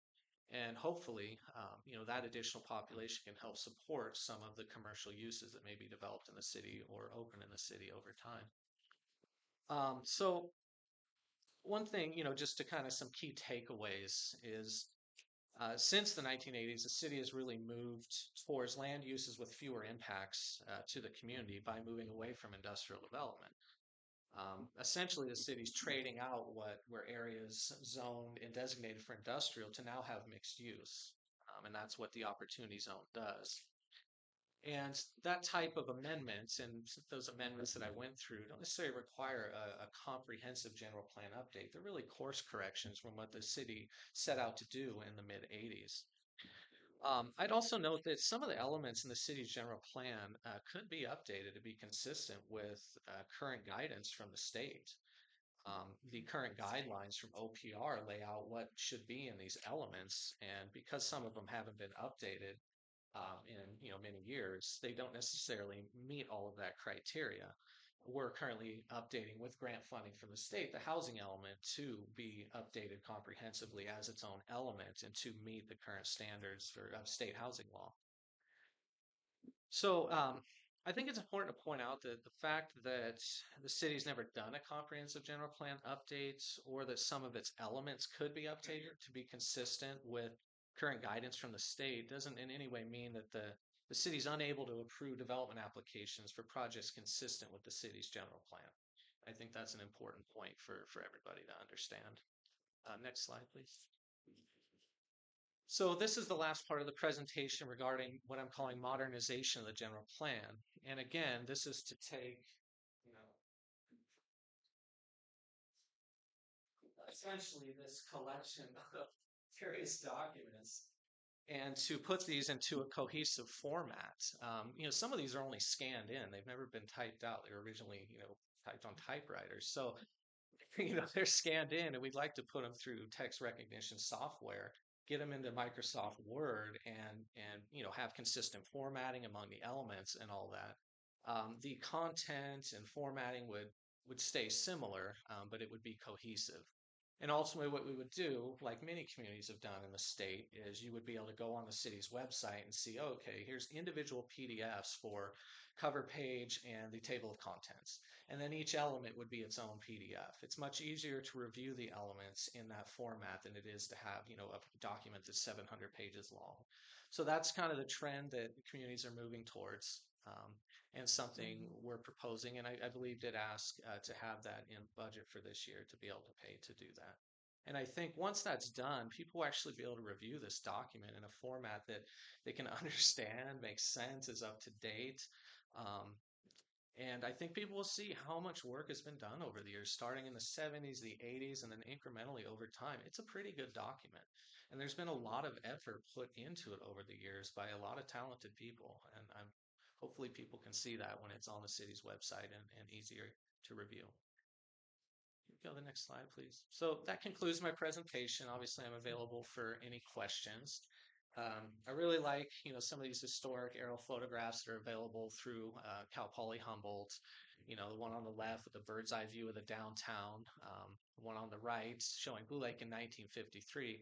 And it's always interesting to me how much development has been done in some of these communities before they ever engaged in any sort of general planning. And some of these areas are, you know, today some of the most desirable areas of the community. So I always think it's interesting to have that perspective. So that concludes my presentation. Thank you. Thank you. Thank you, Garrett. It's very good. I have a Appreciate couple that. of questions. Yeah, sure. So the cost to modernize those documents like Yeah. you were talking about, do you recall what that was? I think it was like 5,000 or 6,000. Not a huge effort because really it doesn't take much to put it into text recognition software to fix up the formatting. At SHN, we have a whole administration group that's what they do on a daily basis in producing our documents. So that's the group that would work on it. We will be producing an updated zoning map and general plan map because there's been changes like the mixed use zone, the mixed use designation, the opportunity zone. And we don't have a map in the general plan that currently shows what the zoning and designations are in the city. So that would also be included in there as well. And then I noticed that for 2024 you have a population of 1166, and I'm wondering how that was calculated. Department of Finance, State of California. So they do population calculations in between the census? Is that? They do population estimates, which are closely tied to decennial census estimates. Okay. Yeah, there's also the American Community Survey that's available through the U.S. Census, but that literally takes data from various communities throughout the country and extrapolates it to communities like Blue Lake, and it's not necessarily a super reliable source of information. So many of us planners use the California Department of Finance statistics, which appear to be much better estimates of population in communities in the state. Thank you. I think that's the same source that RISE is using for all of their data collection services right now. Yeah. Yeah. And just to note, that's one of the issues in doing like a housing element update because your Department of Finance doesn't cover all the data you would need to discuss in a housing element. So you're essentially having to have a disclaimer in there that's like, well, we're drawing data from the U.S. Census, we're drawing data from the state of California. We're trying to use the best available data, but for some areas, it isn't all available. So you work with, you know, what you can get from both the state and federal governments. Okay. Great. I think this your presentation started with a question of what it would cost to update the entire general plan. And I understand that you're saying basically we don't need to update the entire general plan. But other than the $5,000 to $6,000 to reformat Yeah. our original documents, if we were to look at the entire plan and try to make it a little more cohesive, and look at some of the visioning pieces of this, I guess, and I'm not even sure which part that would be, Yeah, but what sort of a cost would the city be looking at to do a comprehensive update like that? I mean, obviously, you would need to get proposals and estimates, through a procurement process from qualified consultants. But if you look at what amounts have been awarded to consultants for work in, communities in Humboldt County for doing general plan updates, it's in the hundreds of thousands to in the millions of dollars, depending on the needs of the community. Okay. Is there one that you can think of that's sort of comparable to Blue Lake or not really? I mean, you could look at the smaller communities. City of Trinidad has been working on general plan update for many years. Potentially Ferndale, Rio Dell, or other smaller rural communities in Northern California. Right, but you don't know of one specifically. I don't, and really, it's the needs of each community. General plan update wise are unique, and you would really have to base that on estimates and proposals from qualified consultants. Thank you. All right. This is a presentation and we are open to any questions from the public. If you would like to raise your hands, I'm try to designate. All right. Go ahead, Mr. Sawatsky. And then we have Julie on the Zoom. Ken Swatsky, I strongly support moving forward and doing what's been recommended today.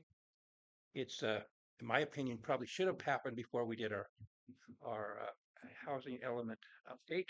But better late than never. I cut my teeth working on the planning commission here on these topics, and I spent many years in Humboldt County attending all the meetings of the general plan update process. So I'm very familiar with what needs to happen. I think there's a flaw in the outlook and solution to what Blue Lake needs to increase their population. Blue Lake Enterprises, the Russos, Potter, Barnhart, we built a whole bunch of units over the years that you see here, the 10-plex and all these other units. So I think what you see is a lack of, I guess you would call them mother-in-law units or tiny homes. And that really wasn't addressed effectively in the new housing element at all. The reason being is this is how it works in a functional community. If you wish to keep young people in the community, they cannot afford to buy a house these days. We all are painfully aware of that. So the process is for grandpa and grandma, or grandma or grandpa, whatever it be, voluntarily move out of their main home and move into a smaller home. This happens all the time in third world countries. This is how it works, 3 generations. Then the children move into the home with grandpa and grandma's grandchildren. And that's full use of your house. Right now, you have a lot of single people or single persons or couples living in 5-bedroom houses in Blue Lake, 4 and 5-bedroom houses. That's not the best use of these things. And if we encourage mother-in-law units, the tiny homes and things, that's how you get your population up to what you want, 2,000, without Danco project, without any of these other kind of ideas. But that seems to be the goal you want. And it's just a matter of satisfying it through common sense. And so I'm a little bit, I was always distressed when we didn't push our housing element to be based upon infill, based upon tiny homes and things of that nature. It's a business model that works phenomenally well.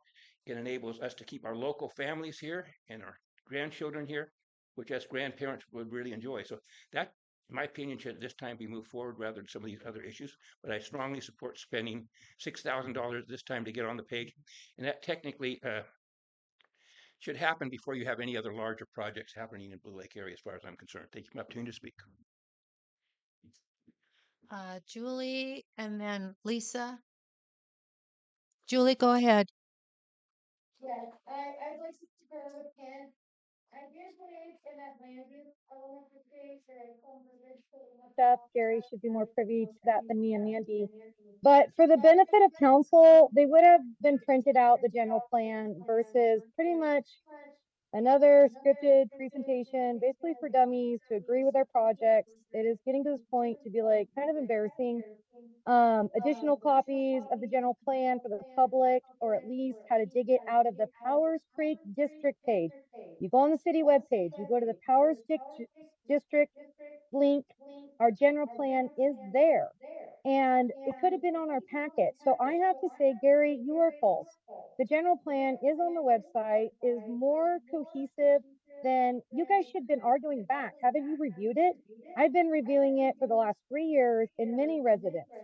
And personally, at this point in time, I feel like SHNN has been running our planning for a little bit too long. And it's involved a lot of negligence of public funds and transparency. I'm just saying this from reviewing minutes. We only get minutes back to 2013, but way before our manager, these same kind of agenda playing out, kind of like storyline stuff, it's been happening for a long time. And the request for review has gone to council since the ozone was proposed. I really hope that Tom's still in the house, even Steve. Mike Wilson should have been there in place of Steve tonight, in my opinion, as well. But we need to get a little clarification on the ozone. I can't find it anywhere. And as far as any public records besides just minutes on our stuff, I know I only get 3 minutes to talk, but the public literally has been on this for 3 years. And I just am really disappointed. This is just another presentation kind of avoiding the real issues. I do commend the rest of the municipalities and county that have maintained integrity to stay consistent with their general plan prior to entering negotiations. I mean, Gary seemed really lax on that, but you know what? Nobody else around us has been, so I'm just concerned about that. That's why we've been bringing it up. So council, I ask you, if any elements are even thought about updating, it is your responsibility to involve the public, especially after all our years of efforts to maintain the integrity of the current plan. I'll keep sharing parts of it, and I really support what's already written. Thank you. Thank you. Lisa? Yes, Lisa Hoover. Thank you, Gary, for the presentation.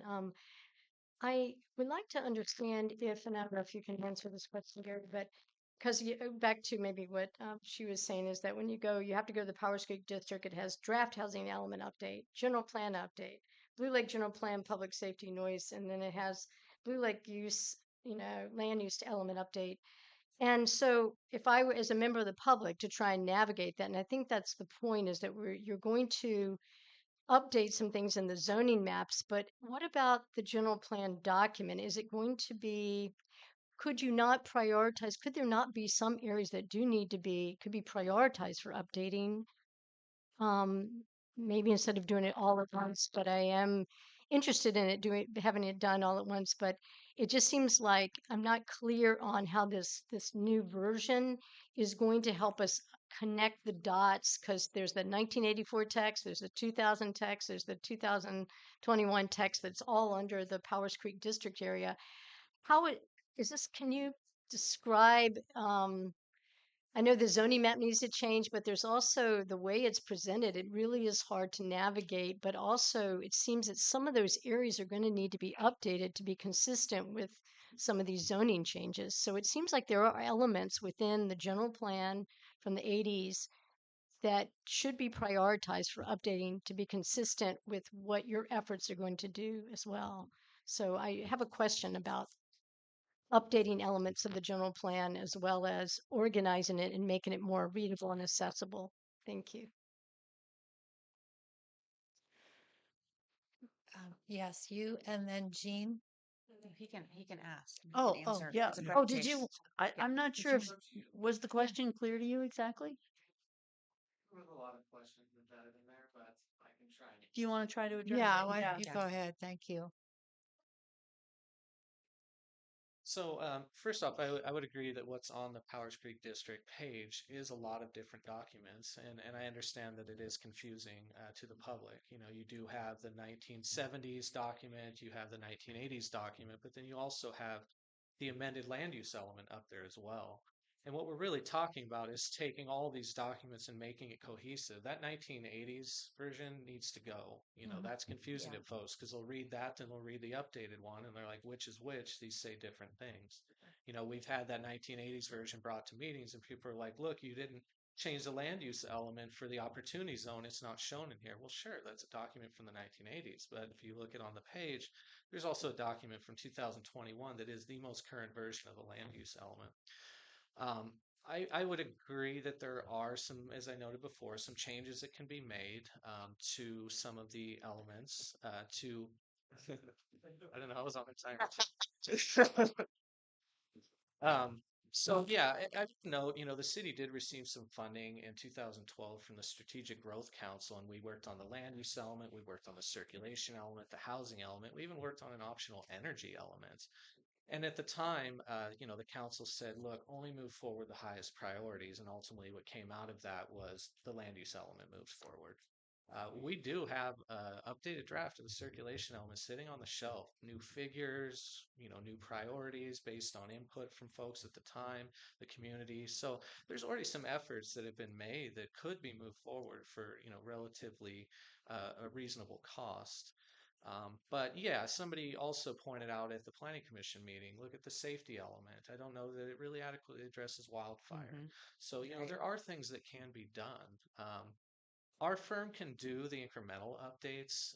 Ultimately, we encourage you to hire a consultant that does general plan updates if you're going to do something more robust. But we've done most of the incremental updates for the city starting in the late 1980s, and that's what you see in the documents today.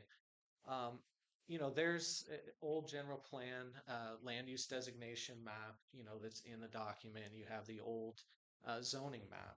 Those do need to be updated so they reflect the zoning changes and the general plan designation changes that have happened over the years. So that's another component that I think will be helpful. People will be able to look at that. Okay, I see what happened with the Powers Creek district planning or the mixed use zone around the downtown or that kind of thing. And I want to be honest, like, it's not that we've been remiss in our duties. We have presented these concepts to the city over time, and the council has made conscious choices to say, we don't have the money to do this. We're not going to do this at this time. And the only time we've been able to do it is with funding from the state, the Strategic Growth Council grants, the LEAP funding through HCD, the REAP funding. That's how Blue Lake has done its incremental updates, most of them over the years. And unless Blue Lake has the resources to do some of these things, that will continue to be how Blue Lake does these amendments to its general plan. So hopefully that answers your question. And could you also address the issue that was brought up about ADUs, Yeah, sure. auxiliary dwelling units, and mother-in-law units, and that kind of thing? Because I know in the past few years we really have been encouraging that to happen, and we're even to the point of not assessing fees for some of the permitting and things like that. I mean, there's just a certain extent to which you cannot force people to turn their backyards into becoming a little rental unit or a mother-in-law unit or There's also something. But flyers put out too. yeah, exactly. There's been even flyers, there's been even a lot of promotion of it. And as I said, waiving of fees, which should help. Maybe you can address some of that, some of those issues. Absolutely. Yeah, the state has been very aggressive in changing ADU law to make it easier and easier to do. Now, there really is no discretionary review at all by the planning department. If you meet the requirements of state law, then you can do it. It's changed to the point where the city hasn't been able to keep up with it.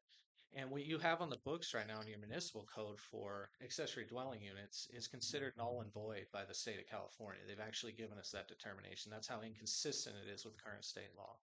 So what we're proposing to do in the housing element update, one of the implementation programs is to essentially write that section to say, see this section of state law as amended.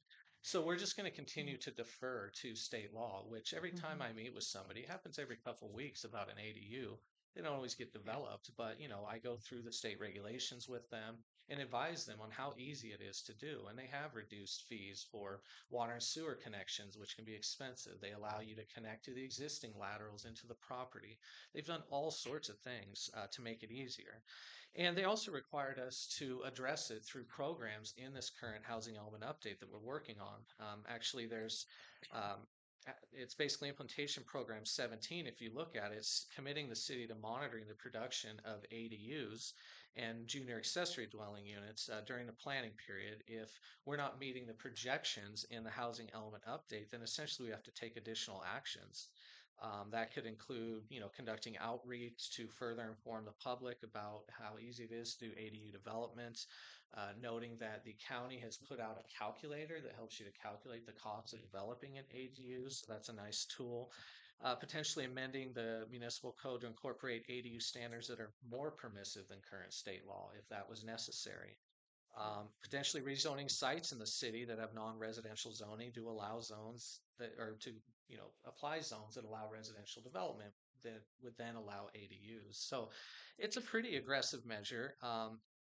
We tried to project, I don't know, I think I put like 20 units in there as ADUs being developed by 2027. And because I thought more people were going to do them. The state called us out on it and they essentially said that that's so overkill. You've had like 2 ADUs in the last 5 years. What's make you think you're going to have 20 in the next 3? So anyway, we put down 4 and we've already have several applications for ADUs that we're most likely going to meet that projection in the housing element update. But it's definitely an issue that is addressed in this document to the satisfaction of housing and community development. And they found, these implementation programs regarding ADUs to be consistent with state housing law. It's a little bit like the unified business code where you just every year have to just say whatever the current building code Essentially. is, that's what we're going Yeah, with. and there's other smaller cities in the state that are doing a similar thing. It's hard for a community without a lot of resources to constantly have to update its ordinances to keep up with, changes in state housing law. But, we obviously have to be knowledgeable what those changes are, but don't have to go and amend the municipal code every time something like that happens. So. That makes sense. Thank you. Got a hand back there. All right. I think there was one other person that had a question. Did you have a question there? Hi. Super curious as to how much interest you're getting in the AEDs. Yeah. I'm sorry I missed out on the flyers. Do you think that we could maybe possibly do a workshop about ADUs? Because I'm one of those that's like, I'd love to do it, but my imagination will just stop. Fear of how much it'll cost. Yeah. Fear of what the city might say, no, you can't do this, no, you can't do that. Workshop just might knock that all right out of the way. And it could help, if we have multiple people wanting to do ADUs, we might be able to piggyback on each other for putting in those laterals or joining into the existing laterals. Some of those things sharing the resources that we all make it happen.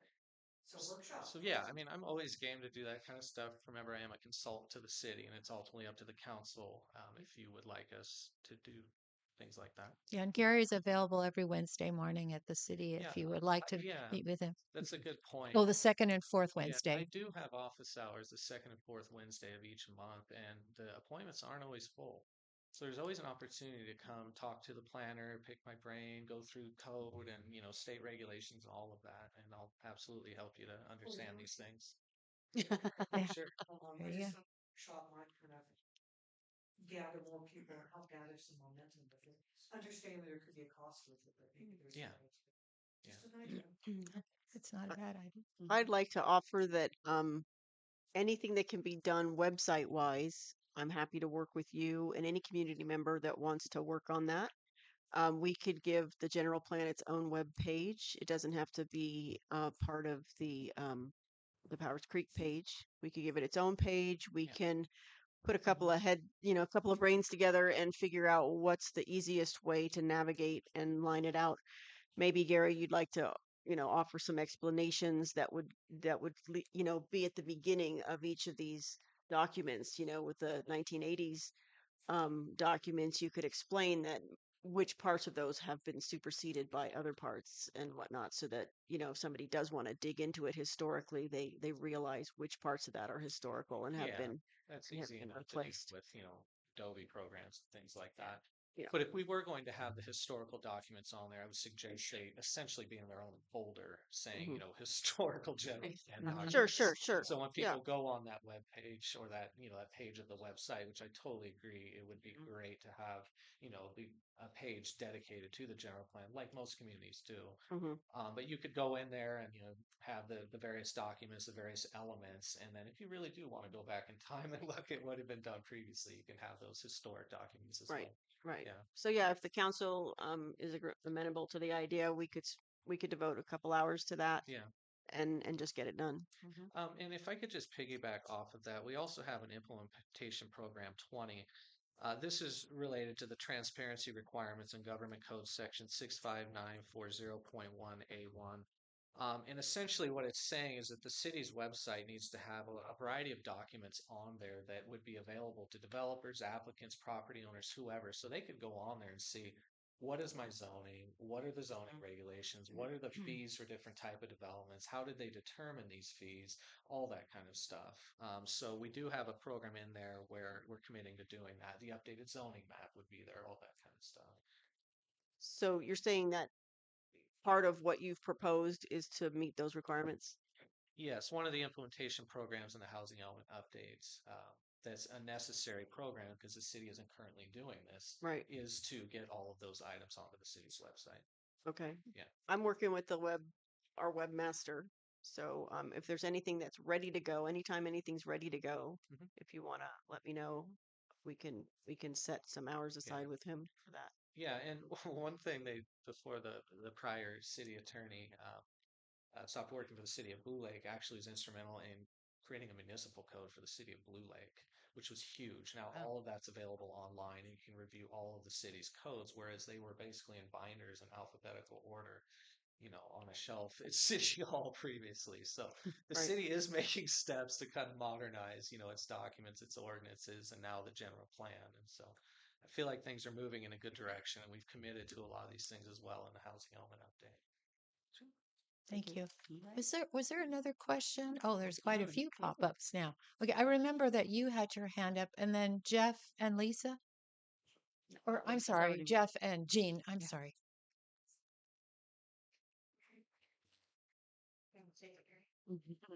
Hi, my name's Eric Dykehouse. So I wanted to ask a couple clarifying questions, and I will ask a few questions if you don't mind, Gary, and if they approve you answering this.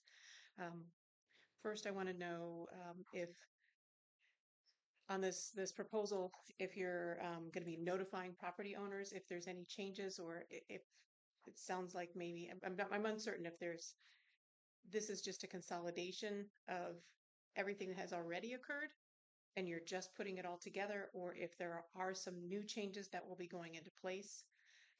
This was the first time that we were made aware that our property had changed zones from the time we purchased it in 2008, from commercial to mixed use. Let's see. Also supporting additional notifications on the website, more information on the website. It takes an hour for me to go to work and then to come back. If I forget something and have to come back for lunch, it's an hour round trip. I barely make it back to work in time.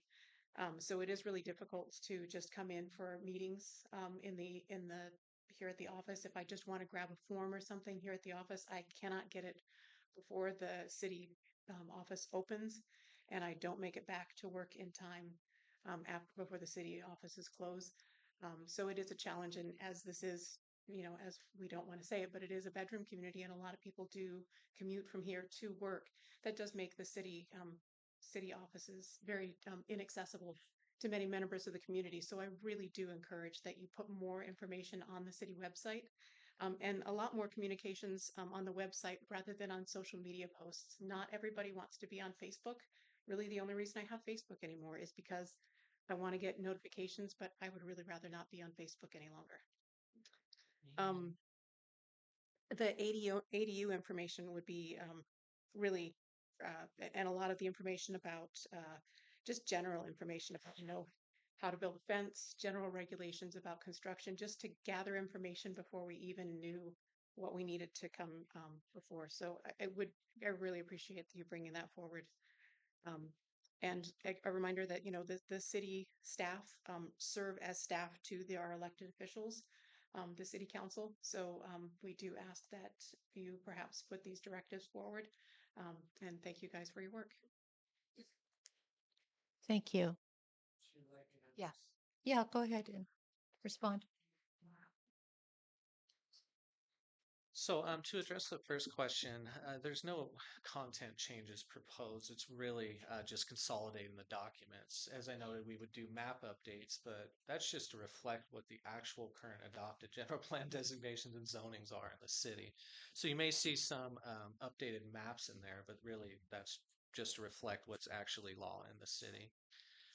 As far as the MU zone, the fact that you guys didn't realize that that happened in 2004, 2005, that rezoning effort speaks to the need to do some of these things and to have a consistent update of zoning and general plan maps when those things occur. Essentially, what the city has chosen to do over time is they'll adopt it and they'll just have a map in the resolution or the ordinance that shows what happened. But they haven't allowed us to go back and actually do a new zoning map or general plan map to reflect those changes. So that information wasn't readily available. Obviously, should have come up when you purchased the property, but anyway. So. Thank you. Jeff, and then Jean. Jeff Landon, Blue Lake. Thank you, Gary. Appreciate that. That was a lot of good information that was put out, stuff that I really wasn't aware of over the period of time of the general plan pieces. So there's a lot presented by you that we all heard. The thing that sticks with me is there's a lot of elements to a general plan, some of which are more pertinent than others, perhaps. That's what I sort of heard you saying that need to be revised more regularly. The thing that struck me was roughly from what I saw on the screen was that the population in Blue Lake since roughly 1950 to now has fluctuated between 1,100, 1,000 to 1,200 or so in that period of time. Okay, and we're 1,164 or something like that now. So my concern is that there's a projection for an increase of up to 2,000 people, whatever that lands at, that's potentially a 60% increase over our current population. Well, even though 800 people doesn't sound like much, in our little town, that could be a lot. So therefore, I would encourage in the housing element and the development element, whatever that all comes down to being called, to that to be as current as possible to reflect the needs of our community for those of us who live here and love this place, and for other people coming in, whatever that might be.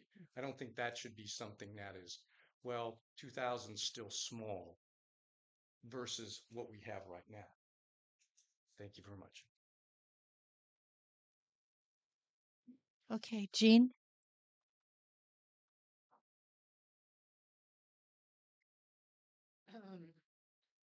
I'm hoping I can get this clear. um, so I was looking at the 1986 general plan. I think it's 86, and it shows the Greenwood area, which I live in, as a recommendation at that time that that be kept at low density because of the increase on traffic.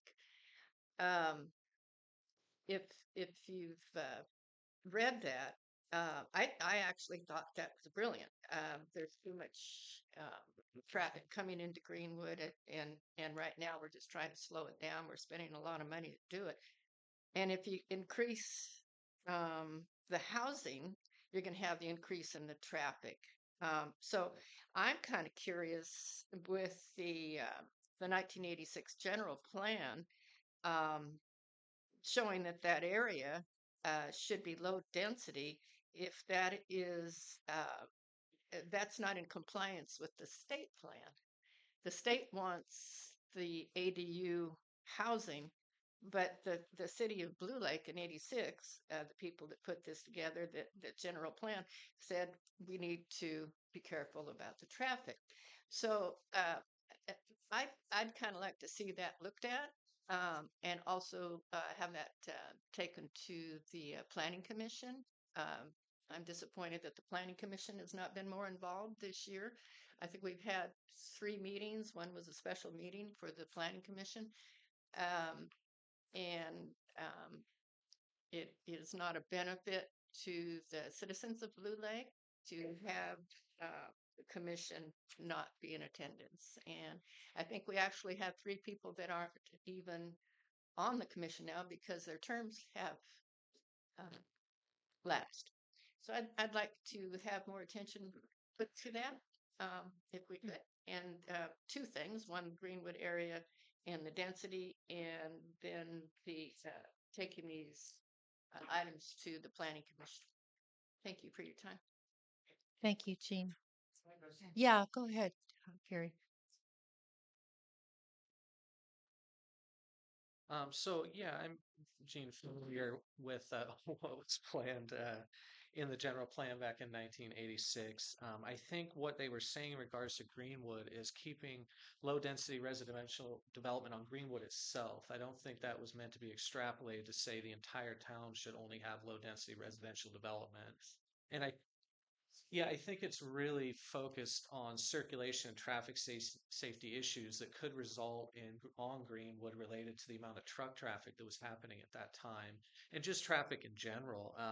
If you read the circulation element from 1986, they estimated the average daily traffic on Greenwood was like 3,500. The most recent traffic counts we've done, it's more like 2,000, maybe 2,500 at peak times. So traffic has actually gone down quite a bit, and the percentage of traffic that is truck traffic has gone down considerably because of decline in mining, logging, etc. So, yeah, I think that's an important point to make in regards to why they had proposed maintaining low density residential development along and adjacent to Greenwood, and that's still what's proposed today. I think the city council and community still generally understands that issue. So.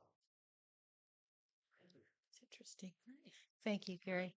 Um, let's see. I think that's all we have. All right, let's come back to council then. This was a presentation item. No action really to be taken, but appreciate all of the good information. And thank you so much to our planner and to our public. We're going to move on then to item 7. Resolution number 1231, a resolution of the City Council amending the fiscal year, thanks Gary, 2023 to 2024 budget to reflect actual and projected revenues and expenditures. And it looks like the city accountant will present this resolution. The budget amendment will revise the adopted fiscal year 23-24 budget to more accurately reflect actual and projected revenues and expenditures. So go ahead and take it away, city accountant. There he is. Yeah, there you go. All right, so tonight we're gonna go over the budget amendment 1 for fiscal year 23-24. The budget amendment is laid out by fund and the various elements that had significant changes in projections. So on page 1, we'll start with the general fund. One thing I want to point out is for each budget amendment, there's a description to the far right as to the primary reason for the budget amendment. So I'm going to kind of just focus on kind of an overall picture for each of the budget amendments for each of the funds. So and thank you for those annotations, by the way. I found them very helpful. So first we have the general fund. Overall, in terms of revenues, the budget amendment is proposing to increase the total revenues of the general fund by about $273,000. In terms of expenditures for the general fund, the budget amendment is proposing to increase the general fund expenditures by about $362,000, which creates a net of negative $89,000. But still, the original projected excess for the general fund it drops from 97 down to about 7. So we're still with a positive excess for the general fund. Moving on, we have Fund 38. The budget amendment is proposing to increase total revenues and transfers in by about 21,000. So that brings the original excess for that fund from about 24,000 up to about 45,000. Next, we have the Recreation Economic Analysis Fund. Originally, there was no budget for this fund because the funding was not anticipated to realize itself in fiscal year 23-24. Subsequently, there's about $112,000 of funding available for the RV park and campground project. So this fund is going to have a budget amendment for its total revenues of about $112,000 with offsetting expenses of $112,000. Moving on, we have the Supplemental Law Enforcement Services Fund. The total revenues for this fund are the amendment for the total revenues for this fund are projected at about 21,000, and the total expenditures for the budget amendment about 31,000. So that takes the original about $11,000 excess that was budgeted for the fund and basically drops it to 0. Next, we have the CDBG non-program income fund.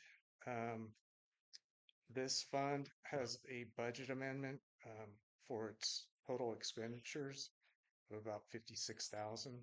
So for that fund, it takes the original deficit projection of about 133,000 and increases that deficit to about 189,000. Next, we have the water fund. The budget amendment for total revenues is a reduction of about 22,000, while the total expenditures the budget amendment is about 37,000. So that takes the original excess for this fund of about 18,000 and drops it down to a deficit of about 49,000. What page are you on? I'm moving on to page 10 now. Okay. So we have the sewer fund. The budget amendment for the total revenues is about 60,000 to the positive. And the total expenditure budget amendment is about 36,000, which takes the original excess for that fund of about 43,000 and increases it to about 67,000. And then finally, we look at the last page of the budget amendment. We have the capital improvements budget. And basically, the budget amendments just reflect some projects that weren't originally anticipated or provides for augmentations to the original budget. So first, for the general fund, we've got the truck route project. The budget amendment's about 76,000. Again, for the general fund, we've got a sidewalks improvement project, which is about 8,000. Next, we have the library improvement project, which is funded by Fund 44. Its budget amendment is about 37,000, which brings us to a total cost that will cover the duration of that project. Next, we have the water fund. We've got the Greenwood infrastructure improvements. The budget amendment on that is 180,000. And finally, we have the sewer capital reserve fund. The Greenwood Infrastructure Improvement Projects for that fund has a budget amendment of 120,000.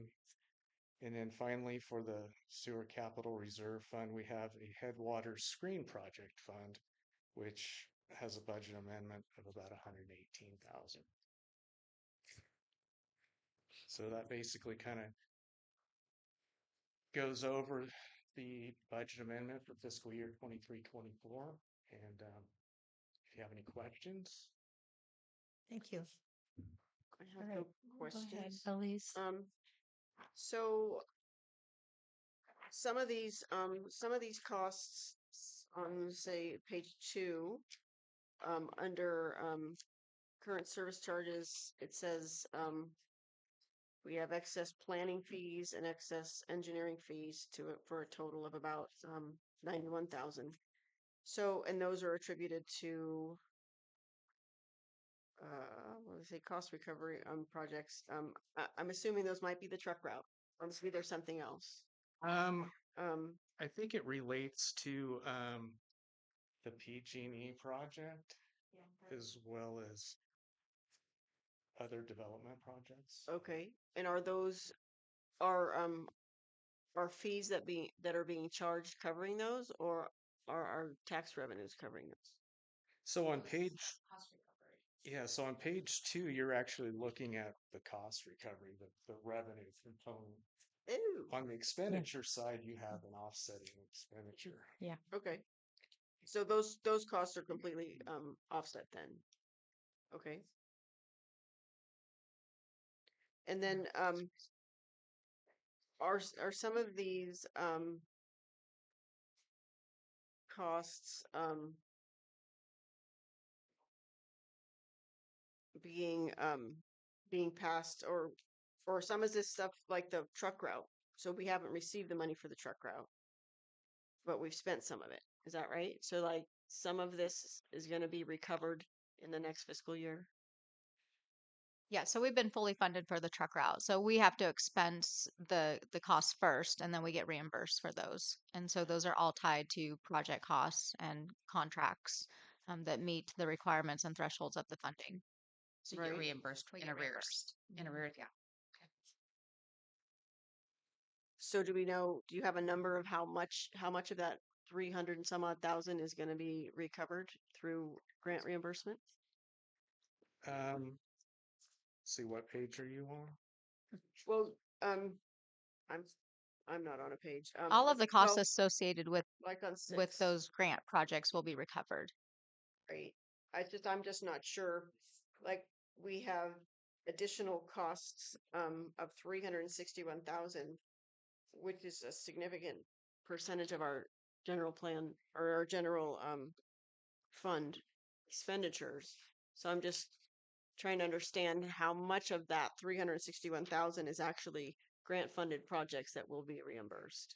Because it seems like that's, like close to 40% of our planned expenditures in excess of it's a big jump, right? We had originally our plan was to spend $1 million and we spent almost 400,000 beyond that. Well, we also spend and get reimbursed. So we don't spend $1 million up front. We do it through cost reimbursement and contractor payments. So contractors normally submit payments every 30 days, and then we have a 30-day reimbursement turnaround from the state. So they don't charge up front for the full cost of the project. Right. I'm just asking how much of that is going to be reimbursed versus how much of that is spending down our cash reserves. So the total expenditures for the general fund, the total budget amendment is an increase of about 362,000, and about 85,000 of that is going to be related to the truck route study. Okay. So 85,000 of that is going to be reimbursed and the rest is not. Is that correct?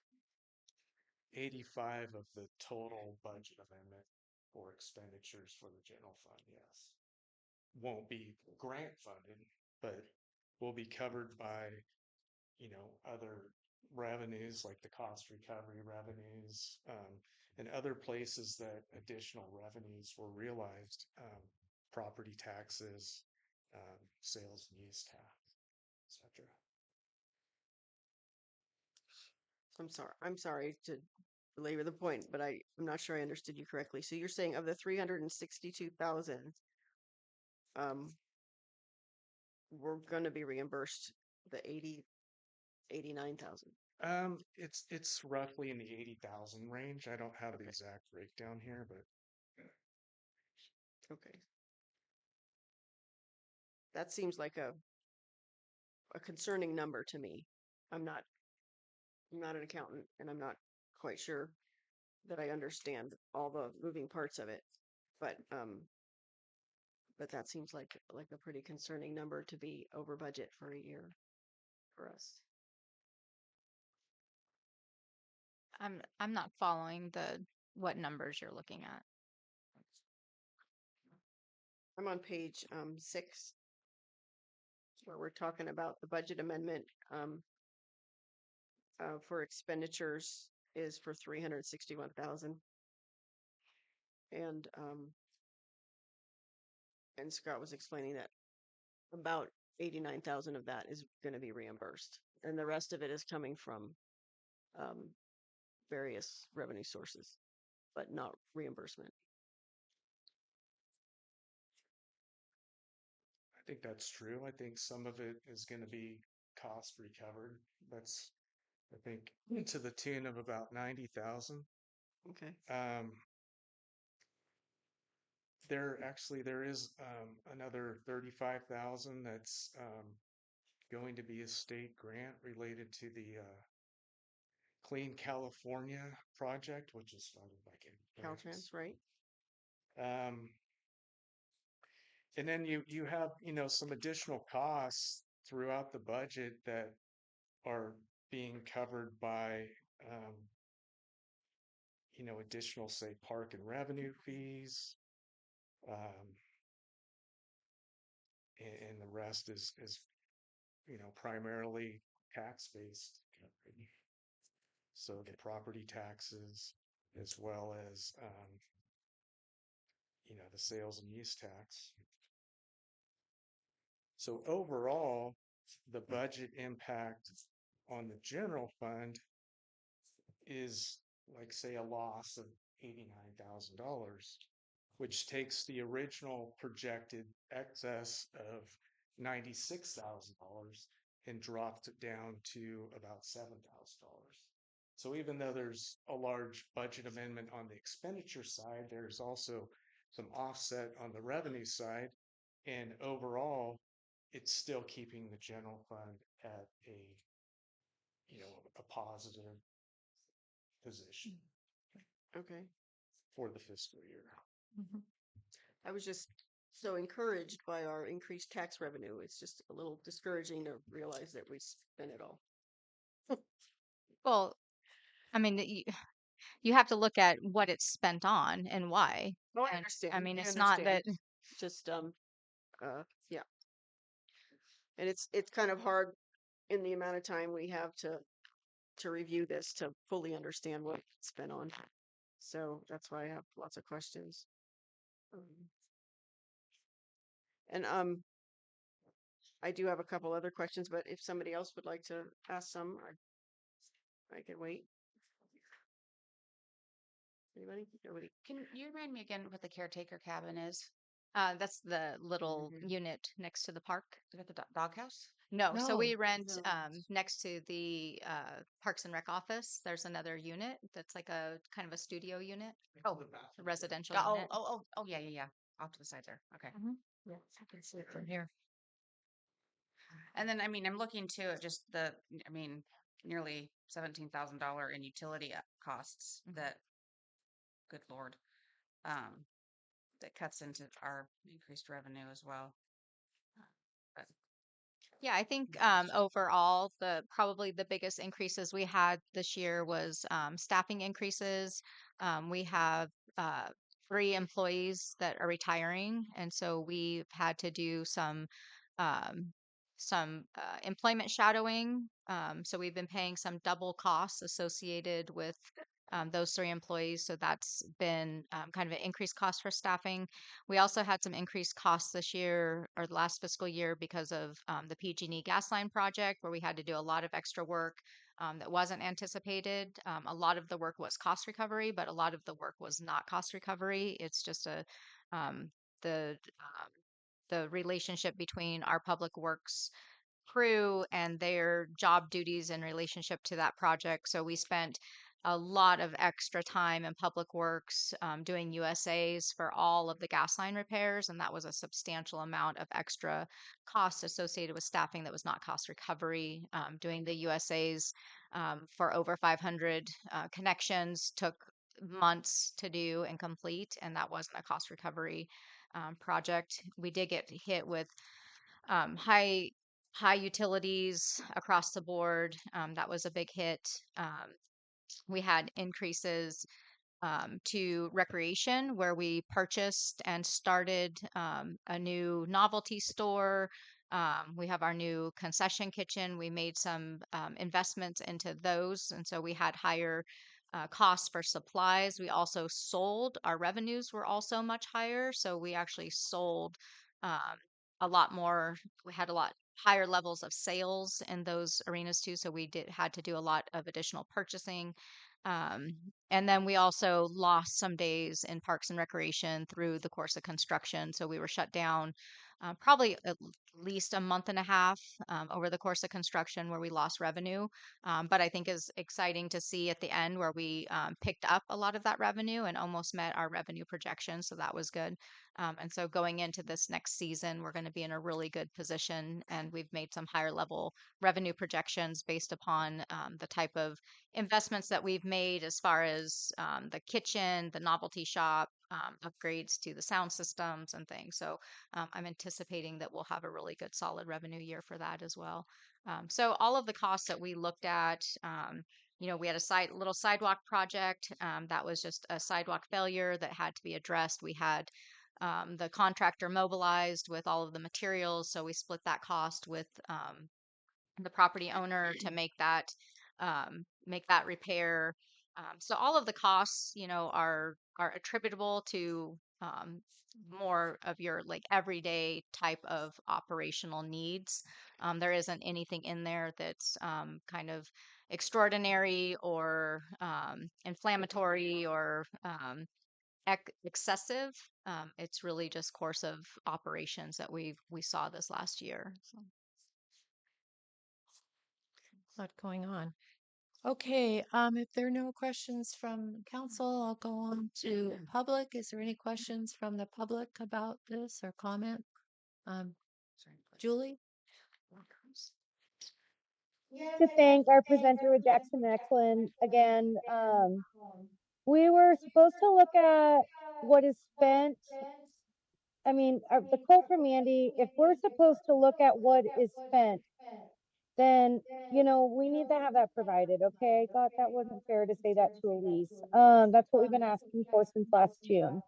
None of the suggestions from the last 2 budget reviews have, been taken very seriously. I feel like Jackson the Excellent is kind of getting a little thrown under the bus with this because they just don't know all the fine details. That's not their job. That's not their responsibility. That's not what they're being paid for as far as the details of the grants and how they're being funded and where it's going and do. Like they have a general idea of that, but really it's our staff that knows that. And those details have been asked about since last June. And a few of you gals were at the supervisor's budget review. The graphs they show are great examples how, just to give a visual of distributions of funds, it doesn't have to be fancy, it can be a percentage. And personally, I would like to know, like, are we still sitting at 80% of our sales tax coming from online sales like we were a year ago? I mean, that's why we need a little bit of breakdown on where stuff's coming from, because these commissions, they're supposed to be the ones building our economy and helping give suggestions back to you guys in the council.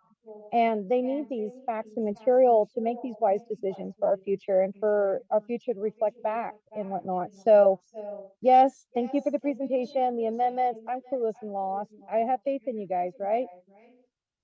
Thank you. Thank you.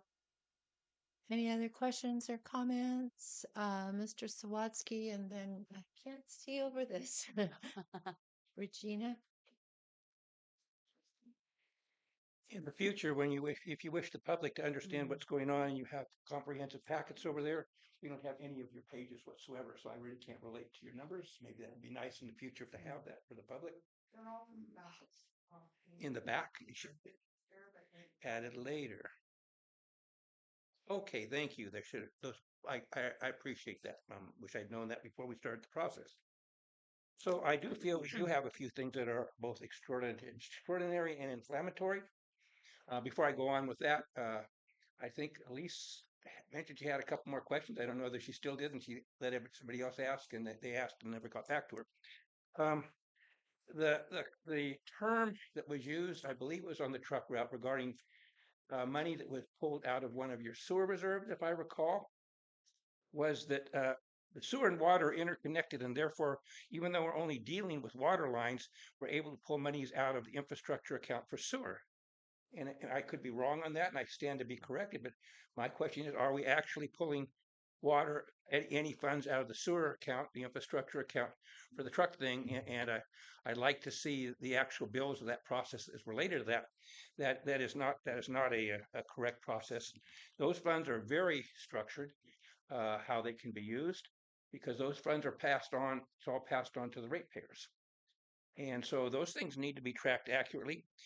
Again, I will continue to have problems with, not on tonight's litigation thing, but when you're alleging that 75% of your manager's time is being spent on sewer and water, and 66% of your staff time is being spent on sewer and water, those have to be documentable items. And that will be coming forward. I don't know whether it'll be grand jury litigation or whatnot, but I've asked for documentation to prove that to be true to public records request. I've not received that. Also asked for some on workman's comp, because if we are paying extremely high workman comp rates on those particular funds, way more than we should, we could be paying significantly more, maybe $100,000 more for those funds. So those things are a major concern to us who watch money, and I highly recommend that we start fulfilling our public records request in a timely manner regarding those topics. Otherwise, it would be need for us to have some lawyer come in and instruct you on how public records requests are done, necessity of going forward on those things, so that we can understand what's going on. So appreciate the fact now knowing that the things were on the back of the packet rather than being intercepted in where they should have been under that agenda. Thank you for the opportunity to speak. Regina? Yes, good evening, City Council and the citizens of Blue Lake. My name is Regina Fuller. I'm the Finance Director for the Sheriff's Office, and I'm speaking because I know that there is an increase to the budget to the Sheriff's Office for last fiscal year. Just wanted to take the opportunity to introduce myself, apologize that I was not here last month for the meeting because it seemed that there was some confusion about what we were requesting, and so just wanted you to be assured that the increase is based on actual expenditures that the Sheriff's Office received in fiscal 22-23. So that increase is based on prior year's actuals, not the future budget. So I just wanted to clear that up from last month, and wanted to introduce myself. And if anybody had any questions, Captain Quinell and I are here. So thank you. Thank you.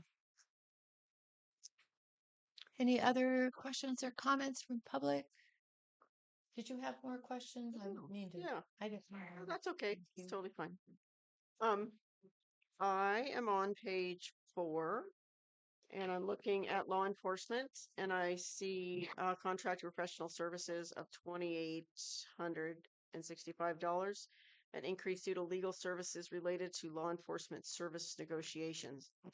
So I'm a little confused by that because I don't recall that we ever talked about hiring alternate counsel, and I know that Mitchell Law Firm was not able to provide those services. So I wonder who that was paid to and at what time that was paid.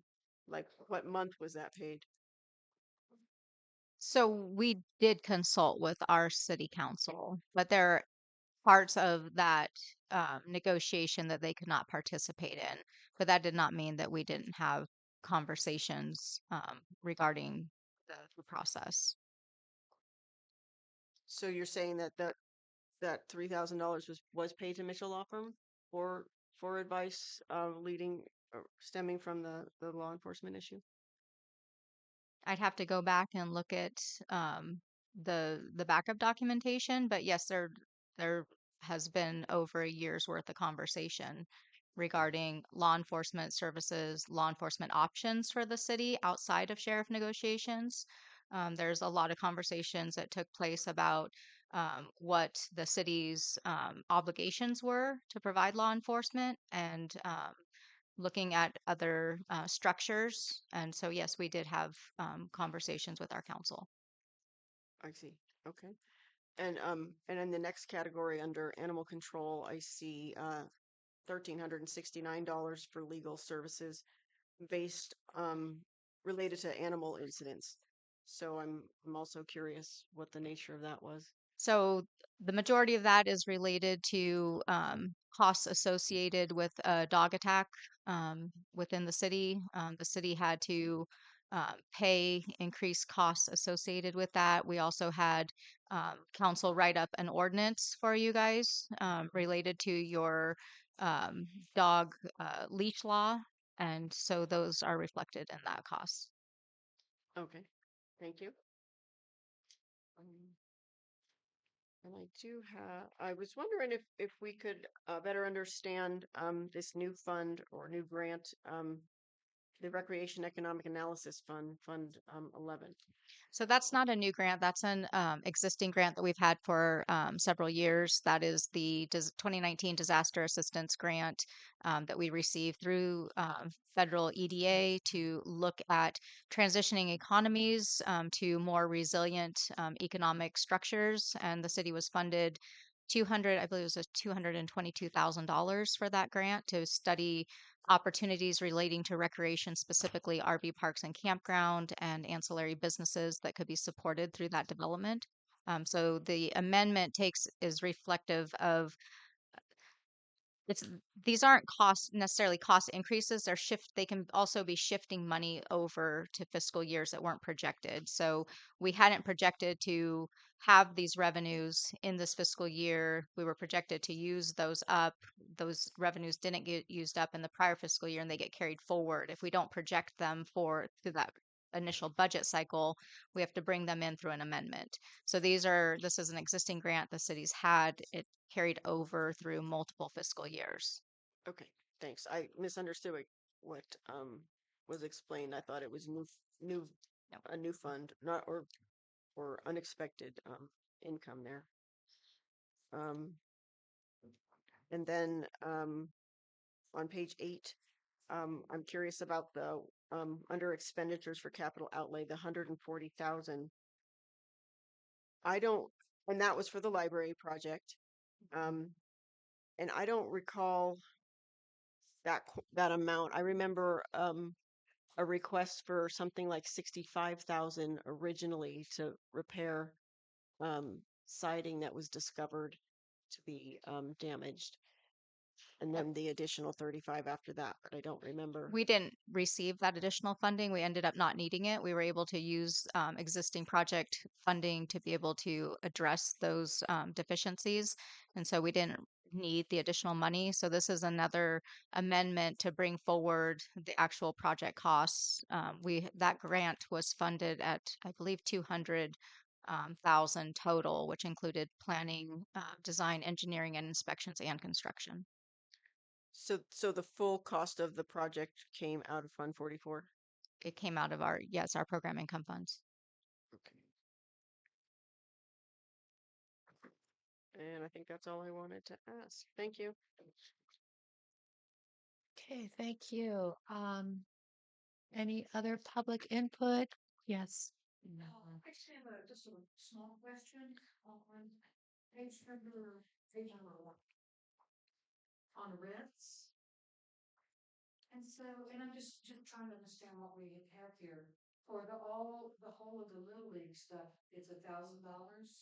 Is that So the Little League rents the field, the Little League field and the concession stand in the bathrooms from us for a period of time. So through Little League the regular season and the fall ball season for $1,000 contribution. So that helps to cover the cost of electrical usage and as well as the costs associated with watering the fields.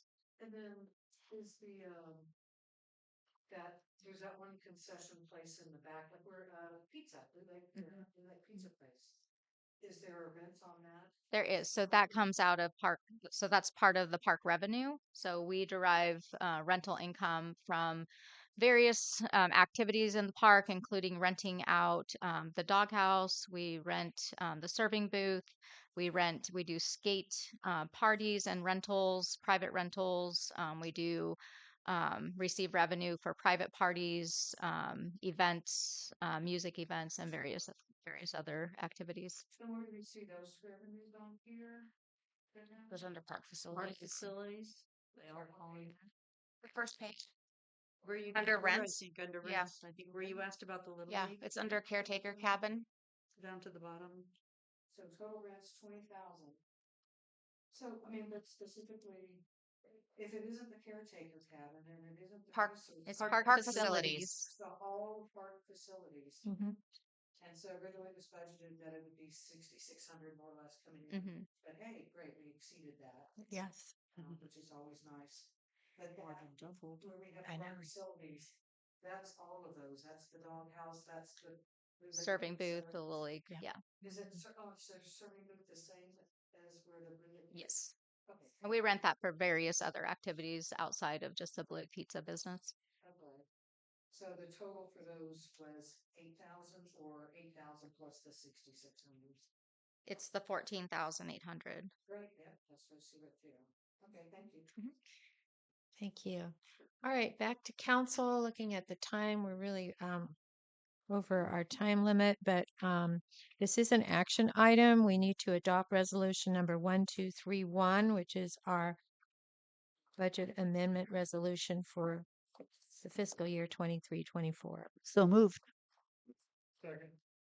Motion made by Elizabeth McKay, seconded by Christopher Edgar to pass resolution number 1231, a resolution of the City Council amending the fiscal year 2023-2024 budget to reflect actual and projected revenues and expenditures. Any further discussion from council? All those in favor say aye. Aye. Aye. Opposed? It passes. We're on item 8, resolution number 1234.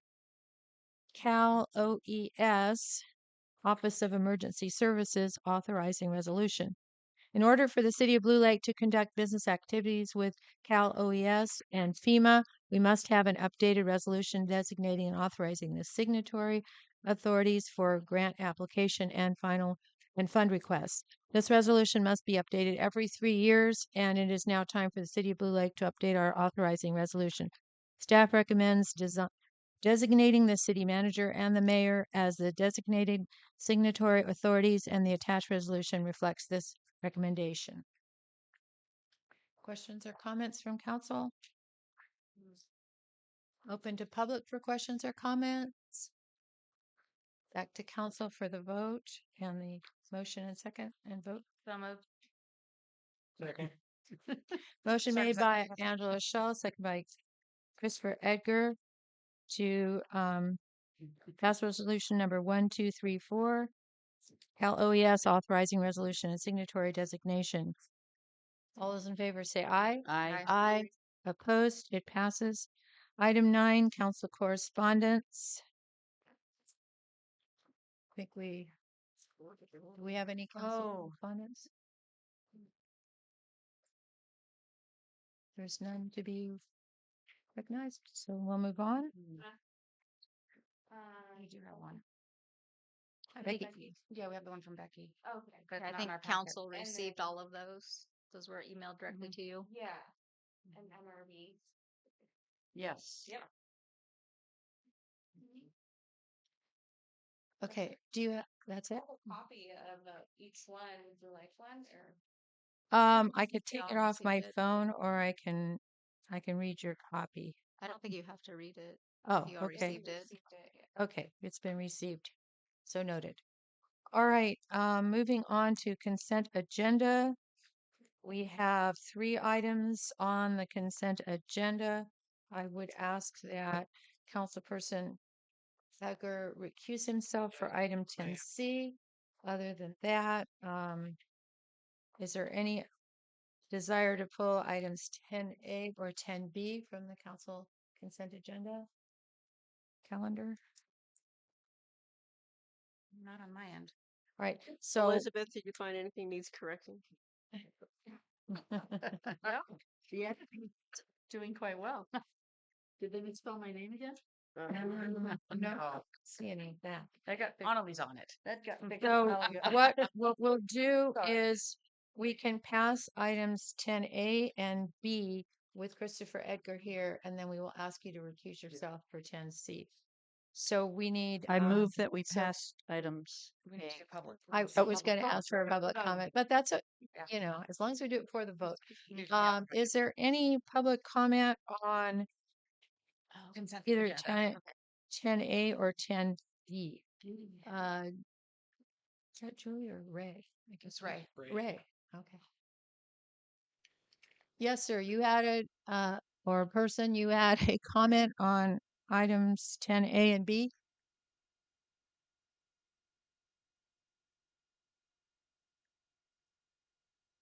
Ray? Ray, are you there? All right. Hello. There. Hello. Actually, this is Becky. And I asked you to read my letter for council correspondence into record, and you guys did not do so. I asked you at the top of my letter to read it into record. That means I expected Adeline to read it tonight. So, anyway, I guess you guys just don't bother to do those things. Thank you very much.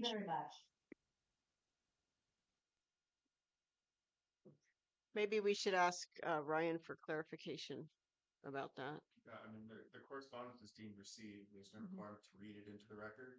Of course, anybody who sends a letter to the council may read the entirety during public comment, subject to the 3-minute limitation. Which is what happened with one of the other council correspondence. They're received. Okay. Thank you for that. Okay, so then we are now on 10A and B. Is there any public comment on those 2 items, which is our minutes from our May 28th, 2024 council meeting and our special meeting of June 11th? All right, so Elizabeth, did you want to go ahead then? I move that we accept A and B as they are. Second. Motion made by Elizabeth McKay, seconded by Angela Shull to approve consent agenda items A and B. Any further discussion? All those in favor say aye. Aye. Opposed? It passes. All right. Thank you, Chris, for excusing yourself. We are now on item 10C, the warrants and disbursements. Any questions from council about the warrants and disbursements? Nope. Any comment from public? Back to council for a possible vote, action and vote. I move that we accept the warrants and disbursements. Second. Motion made by Elizabeth McKay, seconded by Angela Shull to accept consent agenda item 10C, the warrants and disbursements. Any further discussion? All those in favor say aye. Aye. Opposed? With 1 abstention. Okay, Chris. This is far, far away now. We thought it would take longer.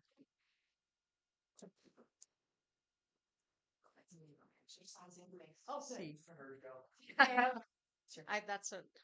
That was my fault. I put this together before they did finish their packet. All right. All right, page 2, 912. Reports of council and staff, city manager report. Now, at the last meeting, I summarized what the manager's report was. And apparently that was not what. What was recommended that So- Mandy should summarize her own report? Okay, so Mandy, would you like to go ahead and summarize your report? Yeah, I and mean, then I you can- if council has any questions about anything specific, I'm happy to answer it. I think it's fairly comprehensive. And I know in the interest of time that if you don't want me to go through every single item, I'm happy not to do so. So if there's any specific questions regarding the report or projects, I'm happy to answer. I have a couple questions. Got the sheriff's contract. I wonder if has that been signed or It has not been signed, so it is with our risk management and the sheriff's risk management right now.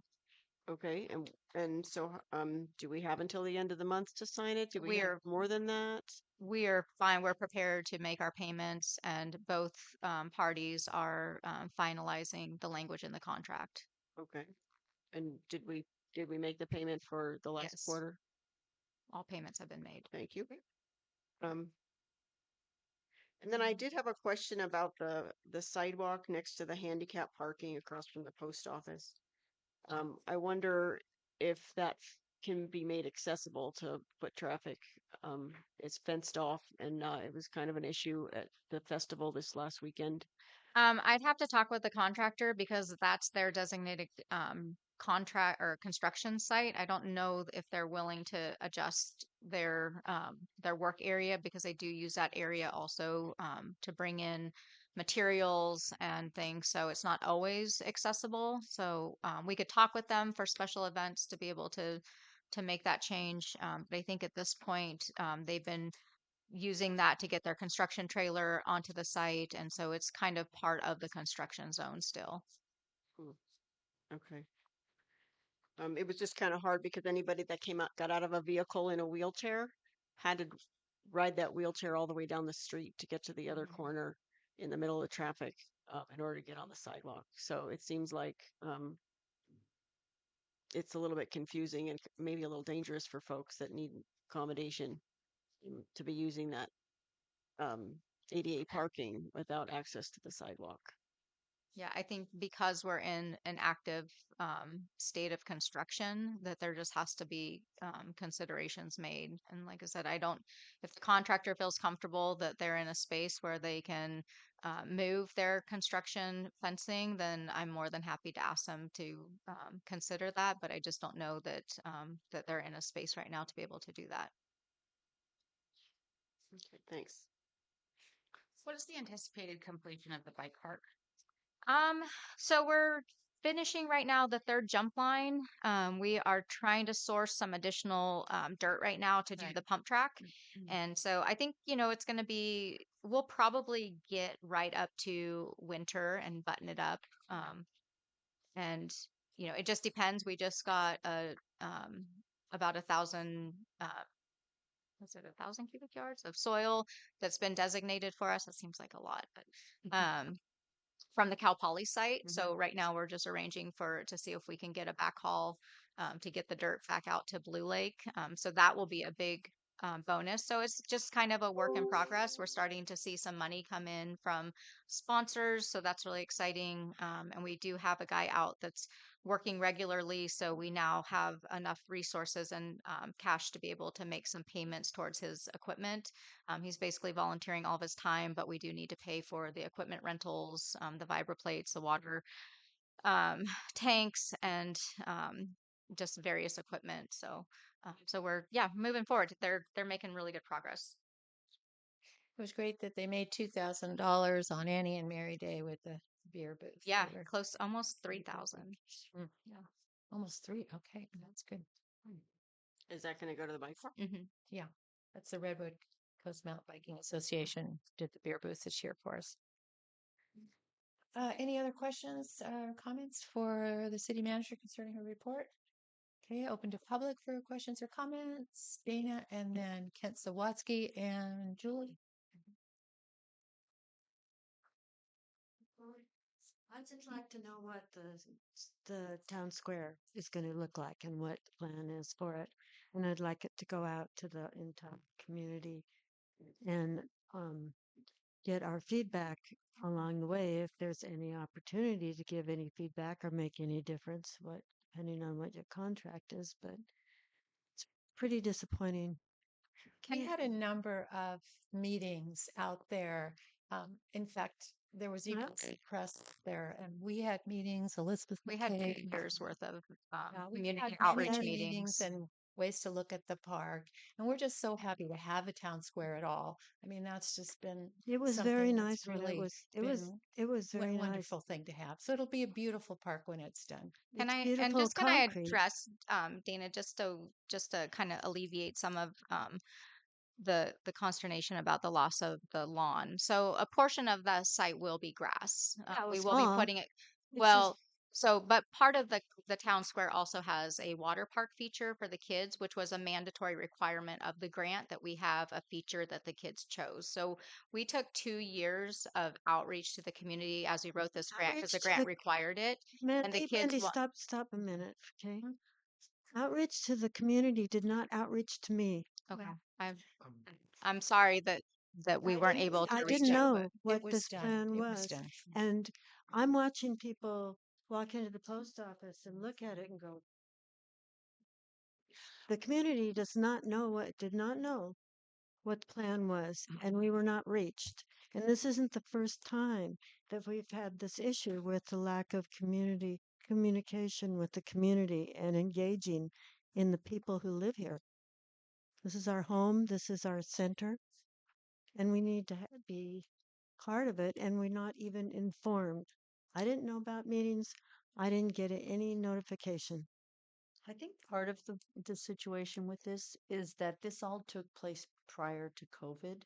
The tables that were set up, because I attended, I went a few times where there were tables set up with different ideas, were on posters all around that area with and there were post-its available for you to write things that you wanted and stick them in different places.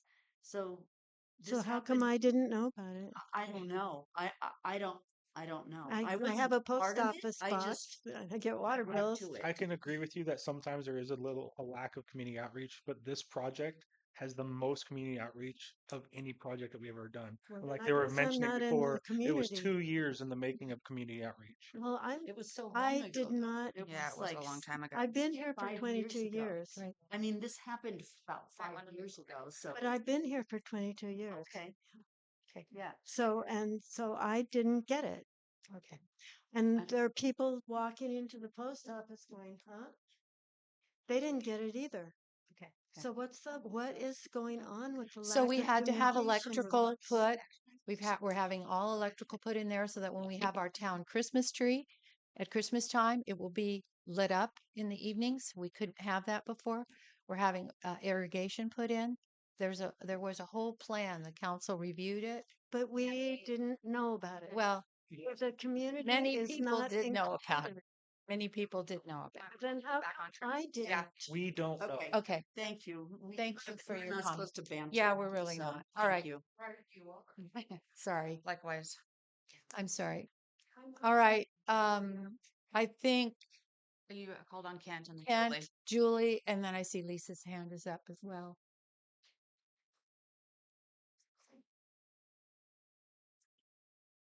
What you're hearing from the public is there is outreach sometimes, such as the Danco project, where a vast majority spoke against it, and yet their plans happen. Most likely happened here also. It would be all concrete, in my opinion, except for the fact that you couldn't put it within a certain distance of the creek, but that's just what we see here currently. I did wish to say that Annie Mary Day was a great success. I had a little booth there beside it, and I was trying to do a public opinion poll for the city regarding parks and recs. I think I might have got 3 people at the most when I went out there and solicited them.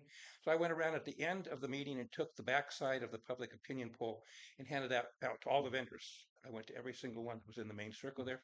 And hopefully some of those came back to you. And the feedback was great. Everybody I talked to said they were happy. They could stand to see more people there. And maybe next year we will endeavor to have a farmer's market in the middle on a different date. I did wish to make comment regarding the handicap parking place. I highly recommend you confer with your legal counsel since he's in the room or during closed session.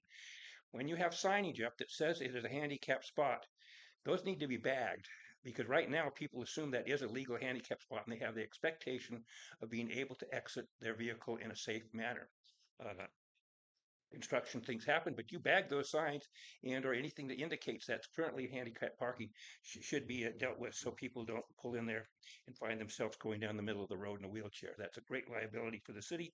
And I highly recommend you cross your T's and dot your I's on something that matters. So those are great concerns. Lastly, regarding the report out, I guess we have on the truck route thing going there, how it's going. You may wish to go look at the interface between the sidewalk and the county at the end of the street there and on the corner there. Right now, your sidewalk basically straddles the guardrail, so you have no safe way to get basically into that. Maybe that's going to be changed in the future. Hope it is, but right now the indication it's not. That's an extremely unsafe particular area that's been engineered by your engineer. Thank you for the opportunity to speak. Julie, you're on. Yes, thank you for taking my comment on the manager's report. I do have to giggle about Ken's last comment. It is slightly awkward that the sidewalk kind of dies out there at that guardrail. As a parent, I'm crossing my fingers I can actually pick up and drop off my kids next year, with my truck and my situation with vehicle. But what I'd like to say is that I appreciate having a manager's report now finally in the packet. That was something we kind of asked for in the past. And I think that's great to have a great general overview for the public. However, the last few months, the mayor, Scholl, and McKay have basically been taking over our managers' reports within their reports. And then Mandy gets to kind of clap out. And now today we're kind of clapping out again. I really appreciate that council and staff was appreciative of the public and doing rebuttal, but I really feel sad for that poor gal you just guys kept going back and forth on. That's what everybody in the public had to deal with back during COVID for 2 years. And I'm not blaming everybody in the room. There's only two people sitting at that table that were during those years. And to see that still happening to people of our community just breaks my heart. You guys, we can do better. I know we can. Lisa, you're next. This is for the manager's report. Yeah, on the city manager's report. Yeah, on page 4, this has to do with a Storyland draft master plan, Andy, and it said it was presented to various commissions for feedback. And I wondered, is there an option, because we did have that public town meeting before with the Storyland. I didn't realize there was a draft master plan, and it's not in the on the web. It's not on the city's webpage either. So, is there any opportunity for the public to be informed about what this involves? Since there was some concern and interest um, at the town meeting that was held, was that a year ago, 2 years ago, something like that. So I was surprised to see there was a draft master plan, and yet while commissioners may see it, as other people have brought up, sometimes the public, the forums for that kind of opportunity to hear what's going on there, because that the scale of some of that development was of concern to a lot of the citizens. So I would ask, is there another opportunity for public, some kind of town meeting to provide what this Storyland draft master plan is? So that's my question.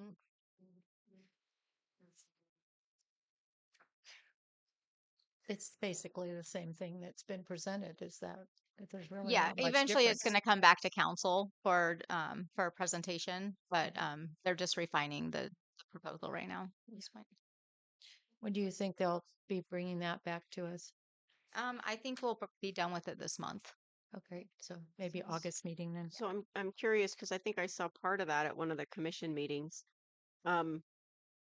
So the interface with Storyland is with Manager Mager. Is there anybody else that's working with them, or you're doing that? In what respects? Well, you said they're still working on it, and I didn't realize it wasn't done how you presented it to the public Well, we've been before. working with our planners and engineers, and we've also been incorporating different development scenarios as those have come forward from interested development parties. And so we've also been working with the surveyor to look at setback requirements and things for a proposed subdivision. And then we've been presenting it to the various commissions also to gain feedback as well. And this is for the other side of Taylor. Right, right. Yeah. So will there be a workshop type of a event for the public to? I don't anticipate a workshop. That'd be up to council to decide. Okay. Okay, any other questions or concerns about the city manager's report? All right, and then report of council. Um, I'll go around the table, I guess. Chris, did you attend any meetings? Safety meeting. Mainly they just talked about the upcoming safety fair that they plan on having. Oh, yeah. Tailoring event. It's Mhm. looking to be pretty big. Wow. Like 30, 40 different presenters and booths Awesome. and food and bands and lots of projections. I don't know how far it's going to go, but it looks very cool. And that's in combination with the resource center. Correct. Yes, the resource center is the one who's actually taking control. Molly is going to be like reaching out to all these people and helping with that. And maybe even providing food because they have that. So it'd be good. Okay. Molly's a And great organizer. Yeah. did you want to make a comment about that? Adeline? No. Yeah. Well, we're just giving reports right now. This is just, there are reports from the meetings that we go to, the adjunct meetings. Right. After this, we'll do public comment yeah, before we go there- into closed session. Yeah. Yeah, there So is that's, one more. yeah. Item 12 is Yeah. public comment. So no other meetings, Chris? Nope. Okay, Lise? I had a Parks and Rec meeting, and we were just kind of getting ready for Annie and Mary Day. And we've talked a little bit about the survey, the opinion survey that Kent had available, but it was anyway. We didn't get a lot of feedback on that, but that's something that we need to do a little work and talk about distribution on. And our CEA, we had a meeting. We adopted a budget. We talked about recruitment for a new executive director, and that's about it. Thank you. I attended a Humboldt Waste Management Authority meeting on July 11th, Thursday, and we had our auditor that took up quite a bit of our time. We also reviewed and approved our calendar for 24-25 fiscal year. And then we chose new officers, and Meredith Matthews was again chosen as the chair of Humboldt Waste Management Authority, and I am the vice chair. We approved minutes and other housekeeping. So I have all the information here if anyone's interested in it. Since we talked about Annie and Mary Day, I had 4 people that did not show of the vendors. So I think our number was around 48 vendors that day.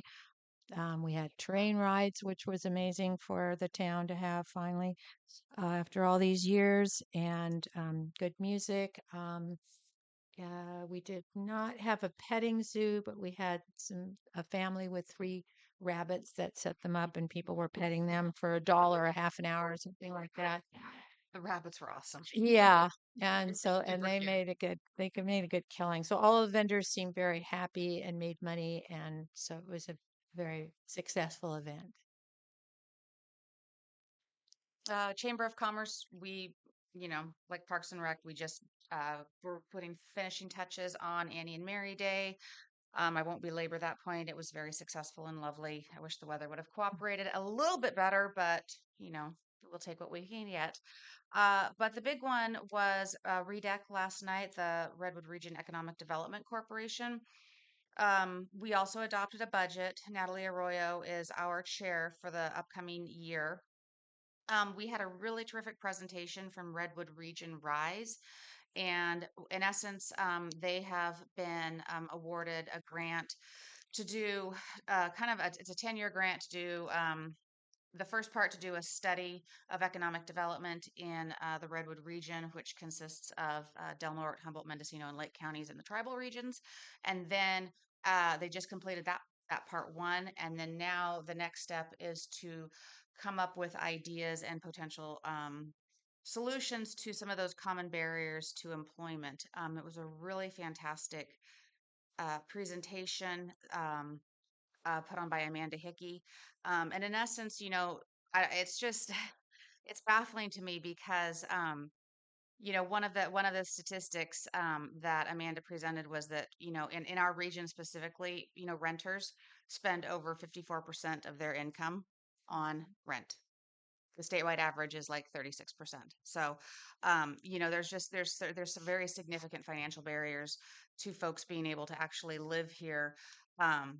But in essence, one of their findings, and they have come up with 4 specific industry clusters in their analysis that they're going to be, that they have set tabling sectors for. I do sit on one of those tabling sectors for my employment position. But it was a really fantastic presentation. If anyone is interested, please email me and I will forward you the 70-page document. But it's really quite lovely. And so anyway, we did that. The other thing that was of really excitement, I guess is one of the words that I can use, is that there are potential investors to purchase Redwood Meats. Yeah. And so this is a really, really lovely uh, turnaround. So there's in essence a conglomerate of ranchers who are getting together. They are going to put a proposal together for the Nylander family. That offer should be made through REDEC potentially next week. And then if the offer goes through, then REDEC will fund the loan. So fingers crossed. That's It's huge. really huge. Yeah, yeah, yeah. It's, Really it good. was like Greg mentioned it at the very end of our meeting, and it was like, Yeah, that's good news. huge. So anyway, that's it. Oh, I just wanted to mention that the Humboldt County Association of Governments meetings was canceled for this month. Elizabeth? Okay, Arts and Heritage also didn't have a quorum. So we sat around and talked about ideas though, which was interesting. The couple of us that were there. And then I went to the Blue Lake Economic Development Commission and we gave them the idea, the cannabis ordinance to research. They created an ad hoc committee. We had a presentation of ideas from NOAA for signage for Blue Lake, and discussed some of the ideas for down in the ozone area there for the bike park, and it was all kinds of things. So we went over all of those and just talked about vendors for Annie and Mary Day, and that's about it. Yeah, Cedar Train, all the things that already happened. Thank you. Okay. Okay, we're on item 12, public comment. Attorney Ryan, would you explain why we need to have an extra public comment portion here? Okay. So I'm opening up to public comment on the closed session items. Kent Sawatsky?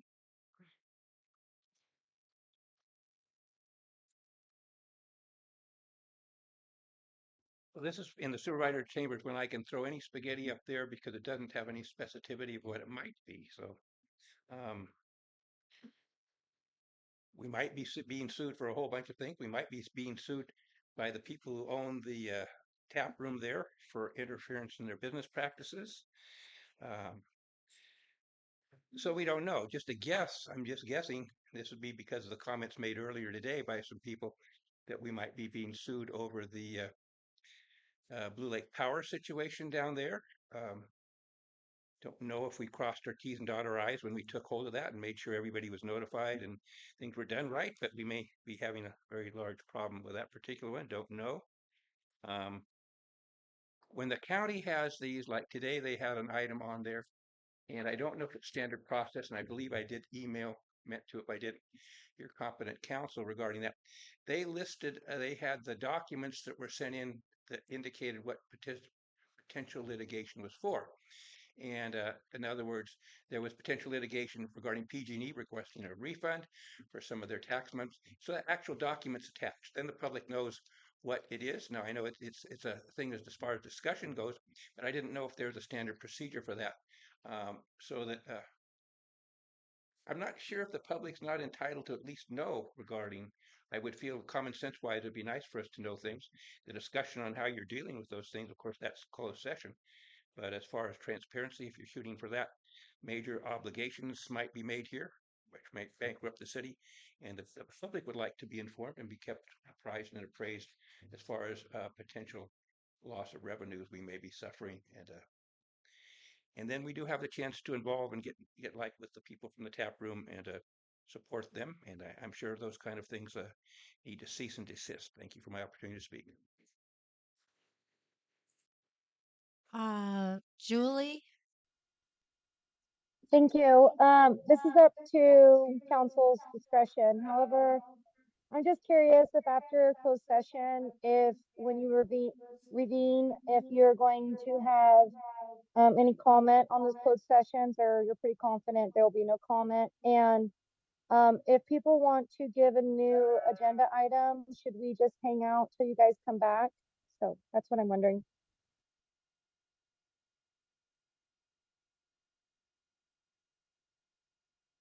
Well, we can always put future agenda items on our agendas up until the Wednesday before the Tuesday meeting. So if you have something that you would like on our agenda, you always have that opportunity to submit it. We have an agenda meeting usually the Wednesday before the Tuesday council meeting. So any and all agenda items are discussed at that point.